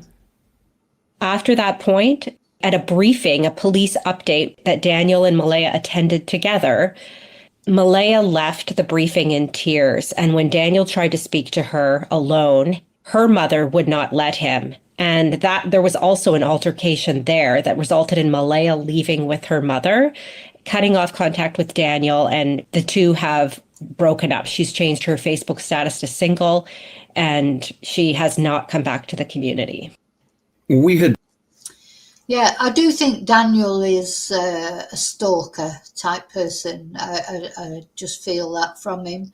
Malaya is scared of him. And now let's not forget both of them are very, very young. They have 5 children between them. They're not even 30 yet. I think Malaya is under 25, isn't she? Maybe Daniel as well. Or is he 26? I mean, they're just kids, really. And they've got 5 children between them, and 2 of them have gone missing. It's not good, is it? Been asking him questions about these allegations of drug use. And he responds essentially saying, look, he's got nothing to hide. He acknowledges he's done meth and other drugs in the past, but he doesn't struggle with them. And the way he explained it to us was he was attending Narcotics Anonymous essentially to clear his name. What do you make of all of the speculation that's going on? So many people are waiting. Well, I can already tell you the drug party is absolute bullshit. Yep. And I even asked the RCMP, give me drug tests. I asked CPS, give me drug tests. Yep. They said, no, it's not a concern. We're not going to do that. I even go to Narcotics Anonymous. Okay. I do everything. Like I go to 3 times a week just to clear the air for all that bullshit. I mean, even when it comes down to Jack and Lily, I'm the only one from both sides of the family that is actually doing anything. I'm doing media all the time. They probably refuse to do media with you guys, I'm guessing. Yeah, they're not talking. Yeah, they won't do anybody. We learned through our reporting that Nova Scotia's Child Protection Office had been contacted by the kids' school out of concern about the way they were showing up at school. We don't know the specific details of what the concern was that prompted that call, but we do know that. Yeah, you see, this is a worry. There had been concerns from the Child Protection Service, etc. There had been concerns about the way the children were at school. That caused a child protection worker to go to the children's house and interview their parents. And this was in the months before their disappearance. I was looking through the Facebook page of the children's school to understand what their school life was like. I was really just curious about the types of things they did at school and, you know, what their lives were like there. And I came across a photo of Jack with a black eye. And so that photo was dated December 13th, 2024. It was 5 months before he and Lilly disappeared. I asked Daniel how Jack received the black eye in December, and he didn't respond. But in private Facebook messages that were shared with me, he acknowledged that Jack had many black eyes. He said Lilly even had a black eye when Jack and... This to me is massive red flag. Why did that little boy have black eyes? Why did Lilly have black eyes? How do children end up with black eyes? How often have you ever seen, you know, they could fall over and bang their head, I suppose. In that interview we listened to with DT, Daniel said that Jack had walked into a doorknob or whatever, but it's too short. It's too small to walk into a doorknob, surely. Anyway, it's rubbish anyway. And that might explain one, but multiple black eyes. And Lilly had black eyes. And of course, Daniel said it was Lilly who'd given Jack the black eyes. That is to me massive, massive red flag. When your children have got black eye after black eye, I mean, some children are accident prone, I know that. My son wasn't, but I've got a nephew who was, and also his child was just exactly the same, and they did have their they had their child down at the hospital many times, and in the end the hospital did take them to one side and say, look, we're concerned about all these bangs. There weren't black eyes, it was bangs on his head because he was always falling, you know, he had no filter, like, you know, if there was a step there he'd just go flying over it. He wasn't cautious at all, but these were times because they'd taken their child to the hospital. You know, these children had not been taken to the A&E or whatever. This is the school expressing concern about them, which is worrying, isn't it? So it's that, yeah, the black eyes are a massive red flag for me. Massive. Children don't easily get black eyes, or certainly not multiple ones. Lilly disappeared from an incident that happened on May 1st, the day before the children went missing. He said a Tonka truck that she pushed down on swung up and hit her in the face. We know that Scott Armstrong, Nova Scotia's minister responsible for child welfare, has looked into this case. He will not discuss the specifics of it, but he says he's cooperating with the police, and if there will be a time when we can question how the system... Oh, Celia, none of your chat messages have been deleted. Well, not by me anyway. Sometimes YouTube does remove messages, but it's only, you know, there may be words in there. I don't know. None of it, as far as I can see. But of course, I wouldn't know which ones have been deleted because they'll have been deleted. But definitely not by me, Celia. All your messages are there. You know, look, these are the last few messages from you, Celia. If you let me know which one you think's been deleted, I can see if it's gone into hidden comments. But 100%, they've not been deleted by me. But be aware that YouTube does sometimes take messages off. People complain about it all the time. And then I get into trouble because people think if I've deleted responded, a message, he I'll will tell you. discuss that publicly. But he said for now he wants to focus on getting a resolution and finding these kids. But there's a lot of questions about how the system may or may not have missed warning signs around the home life of these children. And we do know Nova Scotia is one of the few provinces in Canada that does not have a child and youth advocate. And that is a specialized position that can look at how a child welfare system acts and where it fails and where it has flaws. And there's a lot of folks who are saying, maybe this is time that Nova Scotia get one and improve the way that it handles child welfare. And that's the shame of the story, is that there were people who were concerned about what they saw, who tried to do something about it. And while it's unclear how the system responded, we know the child protection officer went to the house and talked to the parents. So the system in some ways did try to act as it should, but this is happening in an environment where the child protection system in Nova Scotia appears to be very broken. So there's a lot of questions that still need to be answered about what exactly happened after that visit to the kids' home before they disappeared.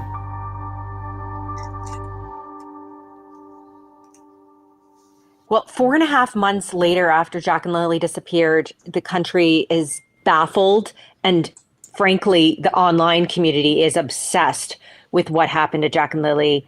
There are so many conspiracy theories. There are a lot of theories as well, based on some of the facts, some of the interviews that have been out there. And all of it has just led to this voracious demand in the face of what really is a vacuum of information from police in the case. All of a sudden, there's more vehicles coming through the area, people slowing down in front of homes, taking photos, sending up drones. For the people in the community, it's become unnerving in other ways. Daniel's father, Earl Martell, for instance, has been followed and videoed, had a verbal altercation with an online creator. This same online creator showed up at the home of Malaya's mother, pretending to buy a horse trailer that was. I mean, that's bad, isn't it? So you talk about, this is what these content creators who do these kind of things. So she's turned up at the home of Malaya's mother pretending to buy a horse trailer. That's not right. Just turn up there and say, have you got anything to say? If you're going to, well, I wouldn't even turn up there. You reach out to them. If they don't want to talk to you, they don't want to talk to you. That's it. The families, this is their real life. It's not a case that they're looking at on YouTube or, even in with the best sort of intentions of caring about Lily and Jack. This is their real life that they're dealing with. It's, I would just say to those people, put yourself in that position. If it was you, your loved one, people turning up at your door pretending to, I don't know, buy something off you, but really they just want to, I don't know, what did they think they wanted to do? But it's wrong. It's just wrong. If they don't want to talk to you, they don't want to talk to you. It's their real life. These are their real loved ones, not just a case that tomorrow it'll be another case, or, you'll get up in the morning and you'll be spending the day with your loved ones as normal. This is their real life. Please don't do it, because it gives other content creators a bad time, as well. A bad name, I should say. So as soon as then something like that happens, means that the next time if I reach out to a family member or whatever, they're just like, oh, she's a YouTuber. It's just terrible. Shouldn't do it. We're going to get social media creators banned or something. They have to take media creators Social media creators have to take responsibility for their own actions as well. Can't just say, oh, well, it's free speech, blah, de, blah, de, blah. It's not free speech to stalk or harass someone. That's not free speech. That's you. If you just have to, if you have to think, right, what can I do? What's legitimate for me to do? The yardstick is think, what wouldn't you mind if someone did to you? So, like, to me, if it was my loved one that had gone missing or my situation, I wouldn't mind someone reaching out to me on in a message and saying respectfully, oh, do you want to talk about? I wouldn't mind about that. I would decide either yes or no. I might not agree to talk to them, but I wouldn't feel resentful that they'd reached out to me. But I would feel resentful if they turned up at my door and rang my doorbell or tried to, get footage of me as I was taking the rubbish out or whatever. Yes, I would resent that. So think about what you wouldn't mind being done to you and use that as a yardstick. These are families, real people. This is not Netflix. This is real people's lives. It does make me angry when these social media creators do things like that, because they make it worse for the rest of us. Advertised online and surreptitiously recorded a lengthy conversation with Wade Paris, who is Malaya's mother's partner, about the case, and then posted that online on TikTok. And it's totally different from the rules that we subscribe to, that we adhere to as journalists. And that became fodder for many YouTubers who have dedicated their shows, their crime shows, to solely focusing on Lilly and Jack.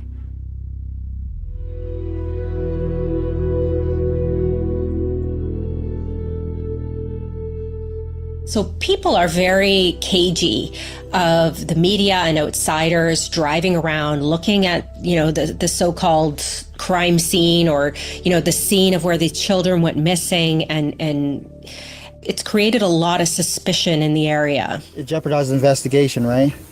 People have already made up their minds. Yeah, I know. What is that like? Well, I get messages every day. People still call me child killer. You killed the children, where are the bodies? I get that every day. I can show you guys, and it's absolutely disturbing what people say. People are sending you Facebook messages? Yeah, constantly. I'm sorry, Dan. Constantly. I just ignore them. What do you want those people to know? Those folks who are reaching out to you? Are these strangers? Are these people that know you? No, they're all strangers from all over the world. It's really? Worldwide, yeah. And just sending you a message on Facebook saying? Yeah, because I always keep my messages open so anyone can message me. That's why it takes me so long to get back to everybody, because I have hundreds and hundreds of messages. And it's complicated for things for us, right? Trying to do actual reporting on the ground. Some of the folks in this community, they don't see a big difference between a YouTuber in the UK or the US and someone reporting for a Canadian newspaper. And so there is a trust that we have to build up with some of these folks, because, in their view, YouTubers and people who are, trying to get clicks for their true crime podcast, who are less concerned about getting it right and are more concerned about just drawing traffic, we have to convince the folks who are talking to us that we're doing things differently, that this is actual journalism, and getting it right is important to us.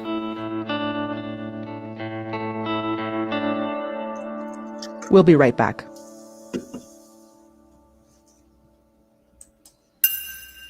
One of the questions that kept coming up was, where is the children's biological father? And so in searching for him and his role in their lives, we found his mother, Belinda Gray. When we arrived, she was out with her sun hat on and her gardening clothes. Now, this will break your heart. Belinda does seem so genuinely heartbroken over everything that's happened. And I think that's it, the contrast between her emotion and the lack of emotion from Janie. But of course, Janie is not the biological grandparent. So, that's just sort of the way it is, I suppose. But it doesn't mean to say that Janie is a murderer, but then maybe she is, I just don't know. But yeah, this will break your heart, because Belinda gets ever so upset here. So I'm just giving you a trigger warning, because it is very sad.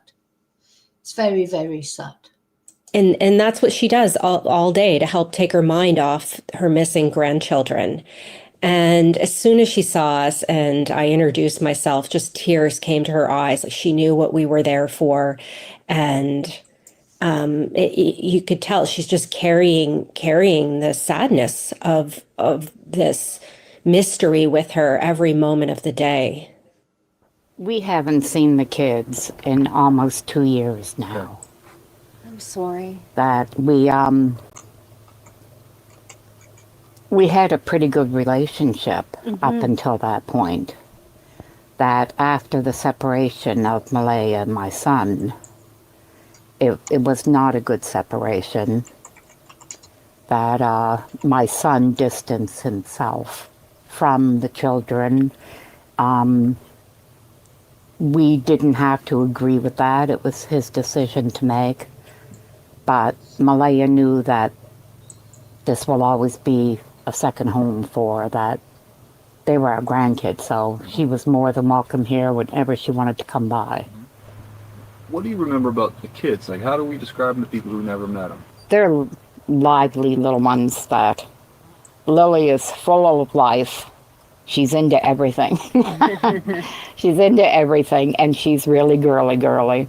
But yeah, she used to, whenever she come to visit, she got so used to seeing me in my hats and wearing glasses. So I had to take an old pair of glasses and break the lens out of them so that she could wear them around the house.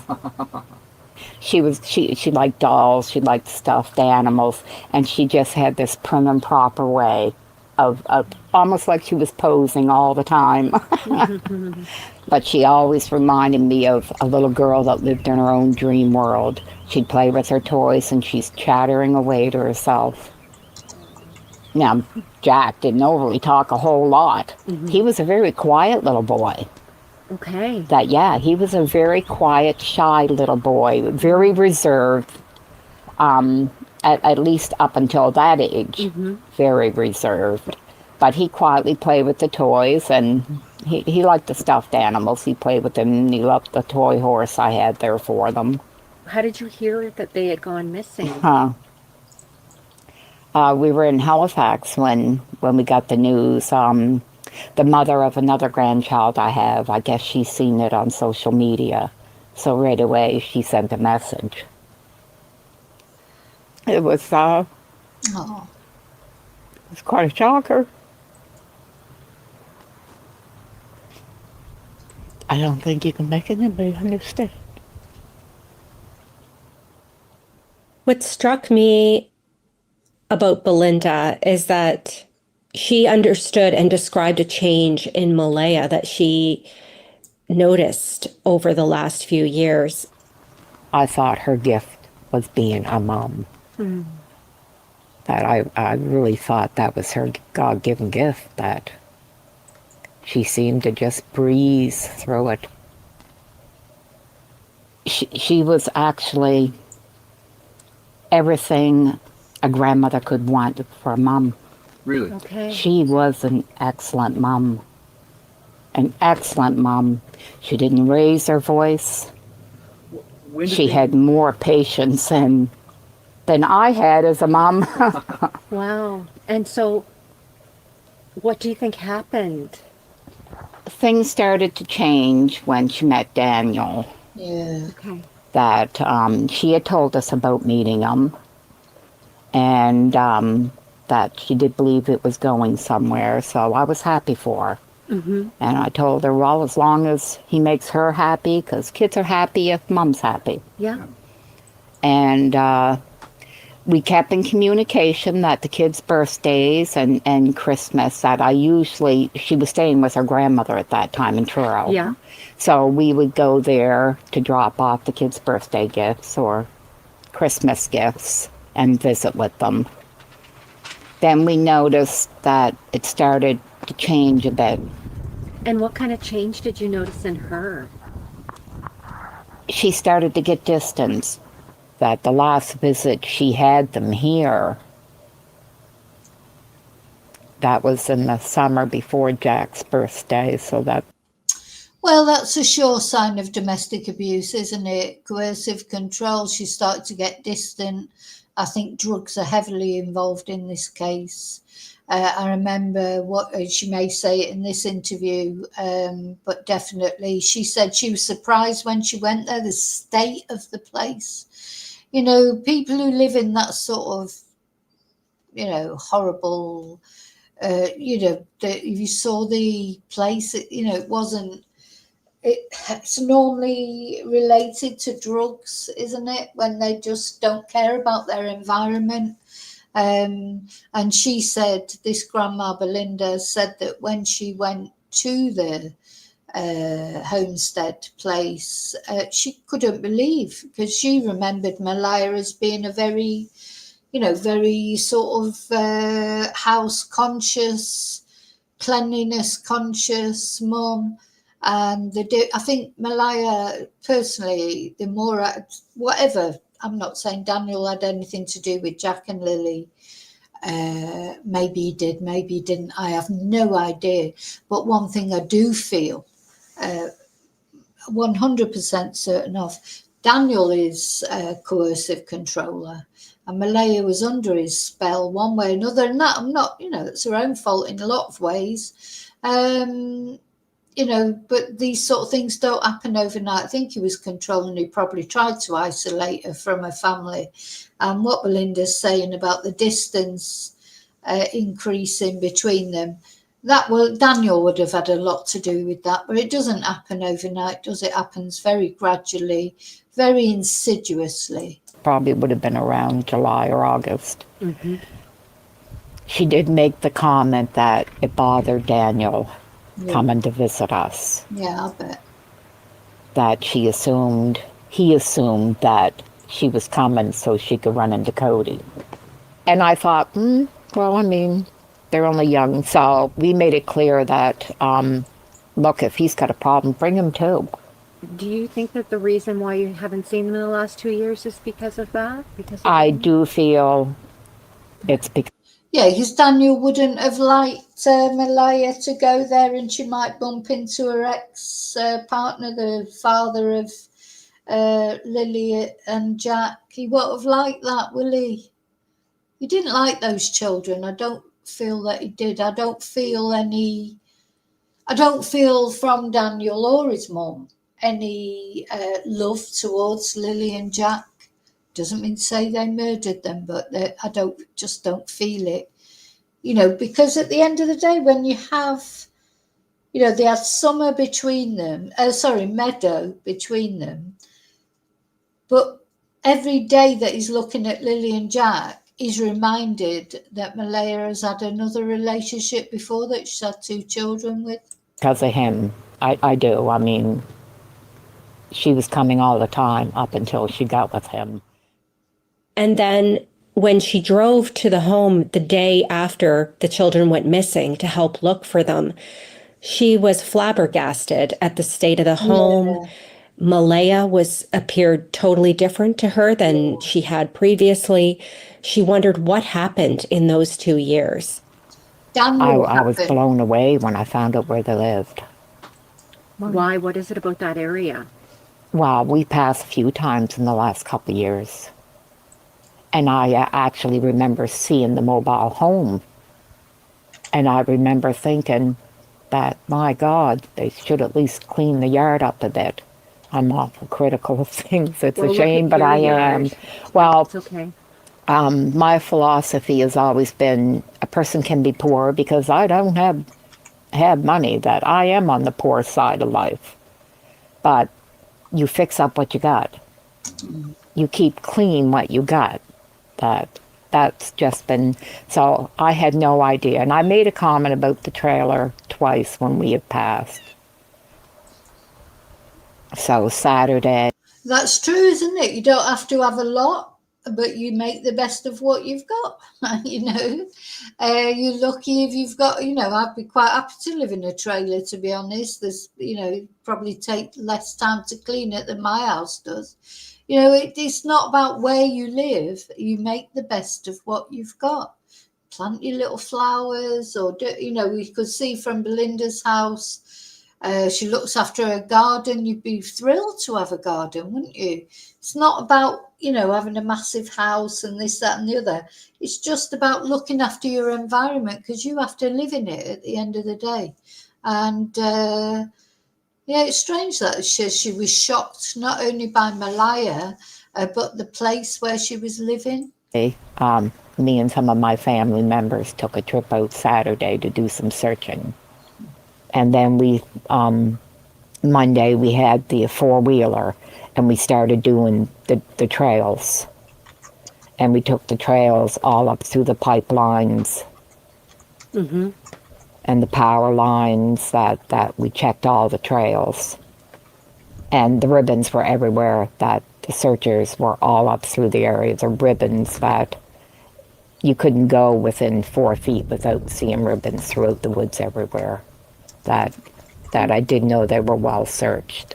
I still had hope that maybe they were lost in the woods.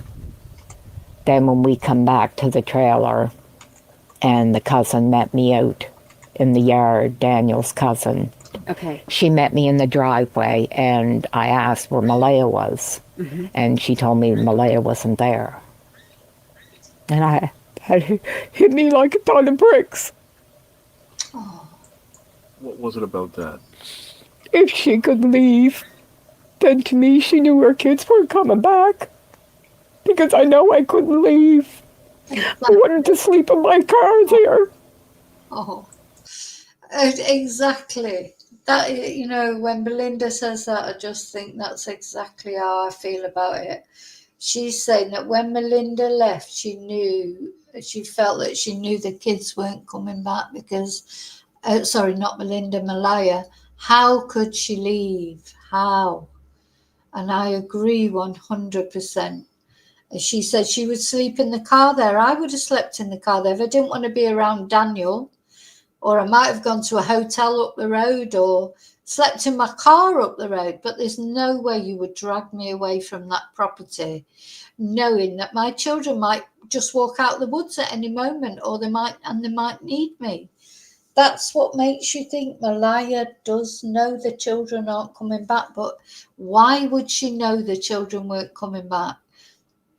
What does she know? What do they all know? Those children are not coming back. Unfortunately, I agree they're not. But where they are, I have no idea. So I wanted to go home then because to me that answered my question, that she knew they weren't coming back. The longer this goes on, Glenda, how worried are you we may not get answers? That leaves me sick to my stomach. I don't believe my grandchildren are alive. I have resigned myself to that one. So we've got the step-grandma, Janie, saying, oh yeah, I think they're definitely alive.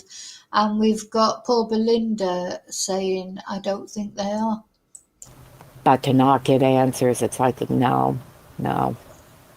There's answers out there. 2 kids just don't disappear. Don't, no. Where are they? I'm so afraid that people will stop talking about it and they'll forget them. No, we won't. Definitely won't forget about them.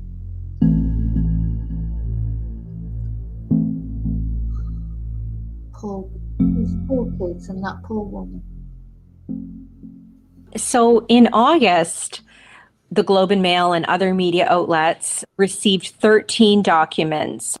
Whenever police need to, get a warrant or make a records request access, they have to get an authorization from a judge. And in this case, police had all of those authorizations sealed because of the open court principle, and anything filed in the courts is supposed to be accessible to the public. The Globe and Mail, along with 2 other media outlets, made an application to unseal those documents. And so we successfully did. Some of the information is redacted, but there is quite a bit there. And the records requests were to request parents' bank records, cell phone information, video surveillance from companies to corroborate information that they had already given police. And so some of the information that we found that stood out for us in these documents was that police collected the toothbrushes from the home, that they found a sock and children's boot prints in the woods, that they went to lengthy avenues to identify as being the same type of boot Lilly was wearing at the time she went missing. The documents also showed that Malaya and Daniel's polygraph tests were found to have been truthful, and that at that time, police did not believe Lilly and Jack's disappearance was a criminal act. Another key thing that came out in the documents is this pink blanket that, has come up in other stories we've reported on. And the key thing about this pink blanket is that it was found a kilometer from the trailer where Jack and Lilly disappeared from, and it's perhaps the only physical clue in the case. So that pink blanket is a plant. Daniel said it was, or he said the police said it was. I think it is a plant. Are we supposed to believe that somebody went to that remote property and went through the bins and went into a bin bag? I tell you what, you don't want to go in my bin bags. God knows what you find there. If you'd be in my bin bags this morning, you found a load of dog poo from where I've cleared up the dogs. So, one, why was Lily's blanket in the black bin bag anyway? And two, who would go to a remote property like that? What would they find in the rubbish? Come on. Nothing. So it's ridiculous. I think the blanket is a complete plant. I do think it is. Just who planted it? What's interesting is that Malaya's sister found this blanket along with 2 other family members the day the children were reported missing in the afternoon. And Daniel originally said that blanket was not Lily's. Malaya said the blanket was Lily's. Then Daniel suggested that the people who found the blanket planted it. So I spoke with Malaya's sister, Haley Ferdinand, who found the blanket, and she denies having planted anything. We most certainly did not. And that's on everything I have, the person I am. I would not do that in the midst of to obstruct a case for missing children, regardless if they're related to me or not. I would never. So why do you think Daniel is suggesting that you planted it? He told that to me as well. Probably because I was the one that was hot on his ass the whole time we were there. Okay. And he didn't like me from the get-go when I got there because he would not speak to any of Malaya's family when we showed up to help the search for Lilly and Jack. He'd put his head down. He would ignore us. He would walk away from us. He wouldn't engage in conversation, and I kept at him. I was there for Jack and Lilly, and I'm still here for Jack and Lilly. We're not sure what all of this means, but it's very interesting information and perhaps the only physical clue that the public knows about at this point. And that blanket, police have told us, has been sent for forensic testing. Yeah. And Daniel said the police told him it was a plant. Oh gosh, I've not just gone back and forth to the community, but I've gone to many other parts of the province where people that are related to these children live. And sometimes that's just a door-knocking mission that may or may not pan out. And that's one of the challenges with these stories. You can't force people to talk. We were able to find Malaya's father. So this is the grandfather of Jack and Lilly. We found him through an address we obtained from a parking ticket he had in Halifax, right? And got an address outside of Sabanakani First Nation, and went and knocked on his door, and he was happy to talk. I didn't hear about this. It happened on a Friday. I didn't hear nothing until like a Sunday. Oh, jeez. Yeah, I was really upset. Have you been in it? Like, if the police come and asked? Nope. Nothing. Never asked me anything. What do you remember about the kids? Kids, they were happy. Yeah. Very happy. Yeah? Yes. Every time I seen them, they always lived at their grandmother's in Truro. I got you. Okay. Yeah. Well, at their great grandmother's. Yep. Yeah. Yep. That Patty Carter's. That's where I used to go visit. Okay. Yeah. What? Until this guy moved him away, and that was the last time I seen him. And so he took us to his mother's house, Connie Brooks, in Indian Brook. It's part of Spaganagity First Nation. So we went to her home and we saw family photos all over the wall, some of Lilly and Jack, some of Malaya as a child. Yeah. When's the last time that you got to see Lilly and Jack? I seen Lilly last year when she brought her up here. Yes, the last time I seen Lilly. Okay. Yeah, that's when they took them pictures. Okay. Yeah. Okay. Did Lilly and Jack ever learn anything about their Mi'kmaq heritage? No, because they lived after we served.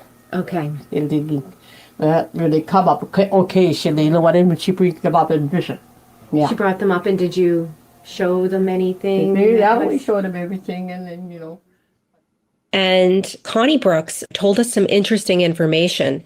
Malaya had been there to get her status card updated, so she is a member of the First Nation. And she visited her grandmother and other relatives, and her grandmother asked her about her relationship with Daniel Martell. But I asked her, did he hurt you? She didn't really say he hurt her, but he held her down.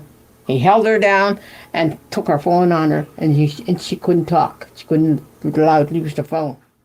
Yeah, I mean, we can't remove that. The kids, they have Indigenous heritage, and they're on their mother's side. Their grandfather is a member of the Mi'kmaq community.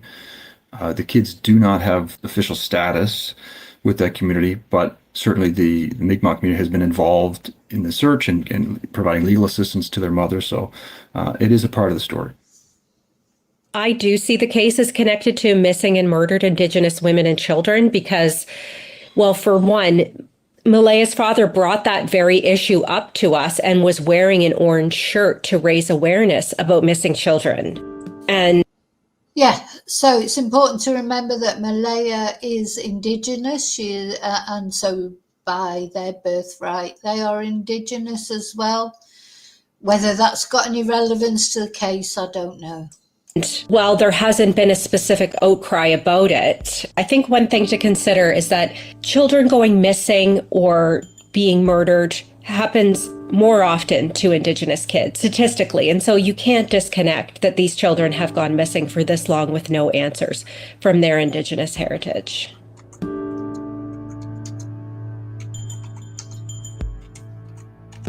We know there's still an effort to get more tips from the public. The province offered up to $150,000 as a reward for information that could help police in this case. And that's part of a provincial program designed to kind of get tips for some of the cold cases that are, some of them very historical in Nova Scotia. Police say, though, they have received hundreds of tips already, and they've interviewed dozens and dozens of people. I mean, they are getting information, but so far, the kids still remain missing, and nothing has been able to be that breakthrough piece that they really need. We are still very much on this case. The school year has started back up. The children are not in their seats on the school bus. They're not in the classrooms with their peers. There's still a lot of questions, and Greg and I plan to continue pressing for answers.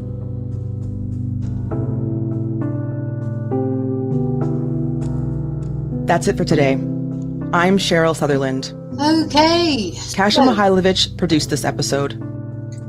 Anyway, I thought that was a very interesting podcast to listen to. Just completely confused about this case, though. I can't say that it's any... I just wanted to sort of do a bit of a deep dive, a bit of a sort of listen to different things about this case, because this case is driving me absolutely bonkers. All cases do, at the end of the day, reporting on true crime, it does mess about a bit with your mental health. But this one particularly, and as much as I always try and avoid doing children's cases, I always end up doing them. But, how can you not report on this case? These two, I just think it's strange. 2 children at once don't normally disappear. So I really, something's happened to these children.